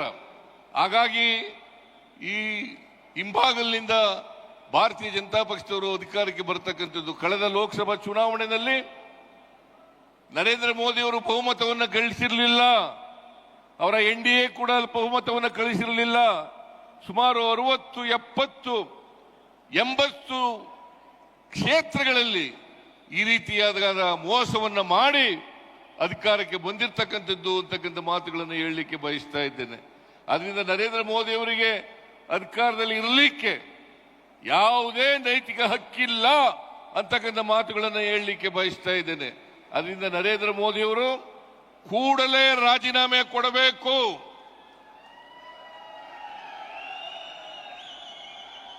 ಕೂಡಲೇ ರಾಜೀನಾಮೆಯನ್ನು ಕೊಟ್ಟು ಮತ್ತೆ ಚುನಾವಣೆಯನ್ನು ಎದುರಿಸಿ ಸಂವಿಧಾನಬದ್ಧವಾಗಿ ಯಾವುದೇ ಮೋಸವನ್ನು ಮಾಡದೆ, ತಂತ್ರಗಾರಿಕೆಯನ್ನು ಮಾಡದೇನೆ ಗೆದ್ದು ಬಂದ್ರೆ ಜನರ ಆಶೀರ್ವಾದ ಯಾರು ಇರ್ತದೆ ಅವ್ರು ಮಾತ್ರ ಅಧಿಕಾರದಲ್ಲಿ ಇರಲಿಕ್ಕೆ ಸಾಧ್ಯ ಆಗ್ತದೆ. ಈ ಎಲೆಕ್ಷನ್ ಚುನಾವಣಾ ಆಯೋಗ ಇದೆಯಲ್ಲ, ಅದು ಒಂದು ಬಿಜೆಪಿಯ ಬ್ರಾಂಚ್ ಆಫೀಸ್ ತರ ಕೆಲಸ ಮಾಡಲಿಕ್ಕೆ ಪ್ರಾರಂಭ ಮಾಡಿದೆ. ಬಿಜೆಪಿಯ ಬ್ರಾಂಚ್ ಆಫೀಸ್ ಅಲ್ಲಿರ್ತಕ್ಕಂಥವ್ರು ಎಲ್ಲರೂ ಕೂಡ ಬಿಜೆಪಿ ಏನು ಹೇಳ್ತದೆ ಅದನ್ನೇ ಮಾಡ್ತಕ್ಕಂಥ ಕೆಲಸವನ್ನ ಮಾಡ್ತಾರೆ. ಹಾಗೆ ಇದನ್ನ ತಾವೆಲ್ಲ ತಿಳ್ಕೋಬೇಕಾಗ್ತದೆ. ಅದಕ್ಕೋಸ್ಕರ ಇವತ್ತು ಸೆಂಟ್ರಲ್ ಎಲೆಕ್ಷನ್ ಕಮಿಷನ್ ಅದರ ವಿರುದ್ಧ ಇಲ್ಲಿ ಚೀಫ್ ಎಲೆಕ್ಷನ್ ಕಮಿಷನರ್, ರಾಜ್ಯ ಮಟ್ಟದ ಎಲೆಕ್ಷನ್ ಚುನಾವಣಾ ಆಯೋಗ ಇವುಗಳ ವಿರುದ್ಧವಾಗಿ ಇವತ್ತು ಪ್ರತಿಭಟನೆಯನ್ನು ಇಲ್ಲಿಂದ ಪ್ರಾರಂಭವಾಗಿದೆ. ಇದು ಇಡೀ ದೇಶದಲ್ಲಿ ರಾಹುಲ್ ಗಾಂಧಿ ಅವರು ಈ ವಿಚಾರವನ್ನ ಎತ್ತಿಕೊಂಡು, ಚುನಾವಣಾ ವಿಚಾರವನ್ನ ಎತ್ತಿಕೊಂಡು ಹೇಗೆ ಬಿಜೆಪಿಯವರು ಮೋಸ ಮಾಡ್ತಾರೆ, ಮನುವಾದಿಗಳು ಮೋಸ ಮಾಡ್ತಾರೆ. ಯಾಕಂತಂದ್ರೆ ಬಿಜೆಪಿಯವರು ಎಲ್ಲ ಕಾಲದಲ್ಲೂ ಕೂಡ ಅಧಿಕಾರದಲ್ಲಿ ಇರಲೇಬೇಕು ಅಂತಕ್ಕಂಥ ಮನೋಭಾವ ಇರ್ತಕ್ಕಂಥವ್ರು. ಬಿಜೆಪಿಯವರು ಹಿಂದುಳಿದವರಿಗೆ, ದಲಿತರಿಗೆ, ಅಲ್ಪಸಂಖ್ಯಾತರಿಗೆ ಎದುರಿಸಿ ಬೆದರಿಸಿ ಅವರ ನಾಯಕತ್ವವನ್ನು ನಾಶ ಮಾಡಿ ಇವತ್ತು ಅಧಿಕಾರದಲ್ಲಿ ಇರ್ತಕ್ಕಂಥ ಕೆಲಸವನ್ನು ಮಾಡ್ತಾರೆ. ಇವರನ್ನೆಲ್ಲ ಬಳಸ್ಕೊಳ್ಳಿಕ್ಕೆ ಉಪಯೋಗಿಸ್ಕೊಳ್ತಕ್ಕಂಥದ್ದು, ಎದುರಿಸ್ತಕ್ಕಂಥದ್ದು, ಇಡಿಯನ್ನು ಉಪಯೋಗಿಸ್ತಕ್ಕಂಥದ್ದು, ಇನ್ಕಮ್ ಟ್ಯಾಕ್ಸ್ ಅನ್ನು ಉಪಯೋಗಿಸ್ತಕ್ಕಂಥದ್ದು, CBI ಉಪಯೋಗಿಸ್ತಕ್ಕಂಥದ್ದು, ಇದನ್ನೆಲ್ಲ ಮಾಡಿ ಇವತ್ತು ಅಧಿಕಾರದಲ್ಲಿ ಉಳಿತಕ್ಕಂಥ ಪ್ರಯತ್ನವನ್ನು ಮಾಡ್ತಾ ಇದ್ದಾರೆ. ಅದರಿಂದ ನಾವು ಯಾವುದೇ ಕಾರಣಕ್ಕೆ ಈ ಪ್ರಜಾಪ್ರಭುತ್ವ ಸಂವಿಧಾನ ಇದು ಇವರನ್ನ ತಿರುಚಲಿಕ್ಕೆ ಬಿಡಬಾರದು ಅಂತಕ್ಕಂಥ ಮಾತುಗಳನ್ನು ಹೇಳಲಿಕ್ಕೆ ಬಯಸ್ತಾ ಇದ್ದೇನೆ. ಅದರಿಂದ ಸಂವಿಧಾನವನ್ನು ಉಳಿಸ್ತಕ್ಕಂಥದ್ದು, ರಕ್ಷಣೆ ಮಾಡ್ತಕ್ಕಂಥದ್ದು ನಮ್ಮೆಲ್ಲರ ಜವಾಬ್ದಾರಿ ಅಂತಕ್ಕಂಥ ಮಾತುಗಳನ್ನು ಹೇಳಲಿಕ್ಕೆ ಬಯಸ್ತಾ ಇದ್ದೇನೆ. ಅದರಿಂದ ಸಂವಿಧಾನ ಉಳಿದ್ರೆ ನಾವೆಲ್ಲ ಉಳಿಲಿಕ್ಕೆ ಸಾಧ್ಯ ಆಗ್ತದೆ. ಆದ್ದರಿಂದ ಸಂವಿಧಾನವನ್ನು ಉಳಿಸ್ತಕ್ಕಂಥದ್ದು, ಸಂವಿಧಾನವನ್ನು ರಕ್ಷಣೆ ಮಾಡ್ತಕ್ಕಂಥದ್ದು, ಪ್ರಜಾಪ್ರಭುತ್ವವನ್ನು ಉಳಿಸ್ತಕ್ಕಂಥದ್ದು, ಪ್ರಜಾಪ್ರಭುತ್ವವನ್ನು ರಕ್ಷಣೆ ಮಾಡ್ತಕ್ಕಂಥದ್ದು ನಮ್ಮೆಲ್ಲರ ಕರ್ತವ್ಯ ಅಂತಕ್ಕಂಥ ಮಾತುಗಳನ್ನು ಹೇಳಲಿಕ್ಕೆ ಬಯಸ್ತಾ ಇದ್ದೇನೆ. ಯಾಕೆಂದ್ರೆ ಈ ಸಂವಿಧಾನ ಉಳಿದ್ರೆ ಸಮಾನತೆ ಬರಲಿಕ್ಕೆ ಸಾಧ್ಯ ಆಗ್ತದೆ. ದಲಿತ ವರ್ಗದವರಿಗೆ, ಹಿಂದುಳಿದವರಿಗೆ, ಬಡವರಿಗೆ, ಮಹಿಳೆಯರಿಗೆ, ಕಾರ್ಮಿಕರಿಗೆ ಅವರಿಗೆ ನ್ಯಾಯ ಸಿಕ್ಕಲಿಕ್ಕೆ ಸಾಧ್ಯ ಆಗ್ತದೆ. ಈ ಅಸಮಾನತೆಯನ್ನು ಎಲ್ಲಿವರೆಗೆ ನಾವು ತೊಡೆದಾಕದಿಲ್ವೋ ಅಲ್ಲಿವರೆಗೆ ಈ ದೇಶದಲ್ಲಿ ಶಾಂತಿ, ನೆಮ್ಮದಿ ಉಳಿಲಿಕ್ಕೆ ಸಾಧ್ಯ ಇಲ್ಲ ಅಂತಕ್ಕಂಥ ಮಾತುಗಳನ್ನು ಈ ಸಂದರ್ಭದಲ್ಲಿ ಹೇಳಲಿಕ್ಕೆ ಬಯಸ್ತಾ ಇದ್ದೇನೆ. ಆದ್ರಿಂದ ಅಸಮಾನತೆಯನ್ನು ತೊಡೆದಾಕ್ತಕ್ಕಂಥದ್ದು ನಮ್ಮೆಲ್ಲರ ಜವಾಬ್ದಾರಿ. ಇದು ಬರಬೇಕಾದ್ರೆ, ಇದು ಆಗಬೇಕಾದ್ರೆ ಯಾರಿಗೆ ಸಾಮಾಜಿಕ ನ್ಯಾಯದಲ್ಲಿ ನಂಬಿಕೆ ಇದೆ, ಯಾರಿಗೆ ಭಾತೃತ್ವದಲ್ಲಿ ನಂಬಿಕೆ ಇದೆ, ಯಾರಿಗೆ ಸಂವಿಧಾನದಲ್ಲಿ ನಂಬಿಕೆ ಇದೆ, ಯಾರಿಗೆ ಪ್ರಜಾಪ್ರಭುತ್ವದಲ್ಲಿ ನಂಬಿಕೆ ಇದೆ, ಅವರು ಮಾತ್ರ ಅಧಿಕಾರಕ್ಕೆ ಬಂದಾಗ ಮಾತ್ರ ಎಲ್ರಿಗೂ ಸಮಾನ ಅವಕಾಶಗಳು ಸಿಗಲಿಕ್ಕೆ ಸಾಧ್ಯ ಆಗ್ತದೆ. ಈ ಸಮಾನ ಅವಕಾಶಗಳು ಸಿಕ್ಬೇಕಾದ್ರೆ ಕಾಂಗ್ರೆಸ್ ಪಾರ್ಟಿಯಿಂದ ಮಾತ್ರ, ಅದು ರಾಹುಲ್ ಗಾಂಧಿ ಅವರಿಂದ ಮಾತ್ರ ಅಂತಕ್ಕಂಥ ಮಾತುಗಳನ್ನು ಹೇಳಲಿಕ್ಕೆ ಬಯಸ್ತಾ ಇದ್ದೇನೆ. ರಾಹುಲ್ ಗಾಂಧಿ ಅವರು ಸಾಮಾಜಿಕ ನ್ಯಾಯಕ್ಕೆ, ದಲಿತ ವರ್ಗದವರಿಗೆ, ಹಿಂದುಳಿದವರಿಗೆ, ಯಾರ್ಯಾರಿಗೆ ಸಮಾನ ಅವಕಾಶಗಳು ಸಿಕ್ಕಿಲ್ಲ ಅವರೆಲ್ಲರ ಪರವಾಗಿ ಇವತ್ತು ಹೋರಾಟ ಮಾಡ್ತಕ್ಕಂಥ ಕೆಲಸವನ್ನು ಮಾಡ್ತಾ ಇದ್ದಾರೆ. ನಾವೆಲ್ಲರೂ ಕೂಡ ಇವತ್ತು ರಾಹುಲ್ ಗಾಂಧಿ ಅವರ ಜೊತೆ ನಿಲ್ತಕ್ಕಂಥದ್ದು, ರಾಹುಲ್ ಗಾಂಧಿ ಅವರಿಗೆ ಬೆಂಬಲವನ್ನು ಕೊಡ್ತಕ್ಕಂಥದ್ದು, ಇಡೀ ದೇಶ ಇವತ್ತು ರಾಹುಲ್ ಗಾಂಧಿ ಅವರ ನಾಯಕತ್ವ ಬೇಕು ಅಂತೇಳಿ ಇವತ್ತು ಬಯಸ್ತಾ ಇದೆ. ಅದಕ್ಕೋಸ್ಕರ ನಾವೆಲ್ಲರೂ ಕೂಡ ರಾಹುಲ್ ಗಾಂಧಿ ಅವರ ಜೊತೆ ನಿಲ್ಲೋಣ, ರಾಹುಲ್ ಗಾಂಧಿ ಅವರ ಹೋರಾಟದಲ್ಲಿ ನಾವೆಲ್ಲರೂ ಕೂಡ ಪಾಲ್ಗೊಳ್ಳೋಣ ಅಂತಕ್ಕಂಥ ಮಾತುಗಳನ್ನು ಹೇಳಿ ಇವತ್ತು ಇಷ್ಟೊಂದು ದೊಡ್ಡ ಸಂಖ್ಯೆಯಲ್ಲಿ ತಾವೆಲ್ಲ ಬಂದಿದ್ದೀರಿ. ನೀವು ಬಂದು ರಾಹುಲ್ ಗಾಂಧಿ ಅವರಿಗೆ ಬೆಂಬಲವನ್ನು ವ್ಯಕ್ತ ಮಾಡಿದಿರಿ, ಅದಕ್ಕೆ ನಿಮ್ಗೆಲ್ಲರಿಗೂ ನಮಸ್ಕಾರಗಳನ್ನು ಹೇಳಲಿಕ್ಕೆ ಬಯಸ್ತಾ ಇದ್ದೇನೆ. ಮತ್ತೆ ಇಷ್ಟೊಂದು ದೊಡ್ಡ ಪ್ರಮಾಣದ ಕಾರ್ಯಕ್ರಮವನ್ನು ಏರ್ಪಾಡು ಮಾಡಿದವರು ಕೆಪಿಸಿಸಿ ಅವರು. ಅದರಿಂದ ಕೆಪಿಸಿಸಿ ಅಧ್ಯಕ್ಷರಿಗೆ, ಅವರ ಎಲ್ಲ ಪದಾಧಿಕಾರಿಗಳಿಗೆ ಮತ್ತು ನಿಮಗೆ ನಮಸ್ಕಾರಗಳನ್ನು ಹೇಳಿ ನನ್ನ ಮಾತುಗಳನ್ನು ಮುಗಿಸ್ತೇನೆ. ಜೈ ಹಿಂದ್, ಜೈ ಕರ್ನಾಟಕ. ಎಲ್ಲರೂ ಇರಬೇಕು. ಈಗ ರಾಹುಲ್ ಗಾಂಧಿ ಸಾಹೇಬ್ರು ಎಲೆಕ್ಷನ್ ಕಮಿಷನ್ಗೆ ಕೆಲವು ಪ್ರಶ್ನೆ ಕೇಳೋದಿದೆ. ತಾವು ದಯವಿಟ್ಟು 5 ನಿಮಿಷ ಎಲ್ಲ ನಿಂತ್ಕೊಂಡು ಆ ಪ್ರಶ್ನೆನ ಕೇಳಬೇಕು. ನೀವು ಇಡೀ ದೇಶಕ್ಕೆ ಒಂದು ಸಂದೇಶ ಹೋಗ್ಬೇಕಾಗಿದೆ ರಾಹುಲ್ ಗಾಂಧಿ ಅವರ ವಿಚಾರದಲ್ಲಿ.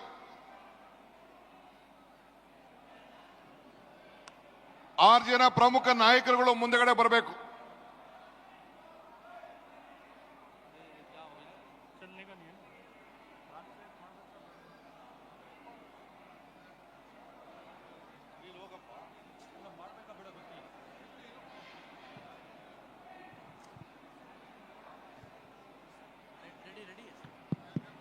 Hello.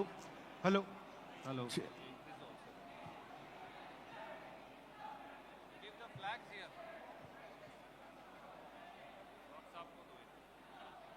We need translator. Sir, he's here. Sharad, come. English. Okay. So, here are 5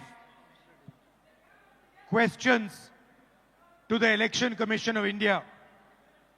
Instead of threatening us, threatening me, answer these 5 questions. Number 1, why are you not giving voter lists in digital machine readable format to the people of India? Number 2, why are you destroying video evidence? Number 3, why is ECI committing massive fraud in the voter lists?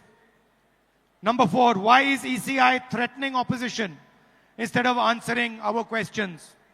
And finally, why is ECI behaving like an agent of the BJP? Namaskar. आप सब हमारे साथ नारा लगाएंगे, चुनाव आयोग हिसाब दो, जवाब दो। चुनाव आयोग जवाब दो, चुनाव आयोग हिसाब दो, चुनाव आयोग जवाब दो, चुनाव आयोग हिसाब दो, बीजेपी और चुनाव आयोग जवाब दो, बीजेपी और चुनाव आयोग हिसाब दो। प्रजातंत्र जिंदाबाद, संविधान जिंदाबाद, कांग्रेस पार्टी जिंदाबाद। संविधान बचाओ, देश बचाओ, संविधान बचाओ, संविधान बचाओ, संविधान बचाओ, संविधान बचाओ, संविधान बचाओ, संविधान बचाओ, संविधान बचाओ.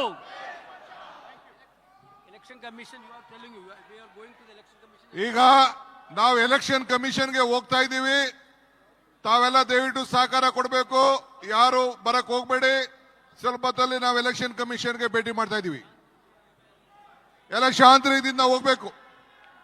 बोलो भारत माता की, कांग्रेस पार्टी की, मल्लिकार्जुन खड़गे की, राहुल गांधी की,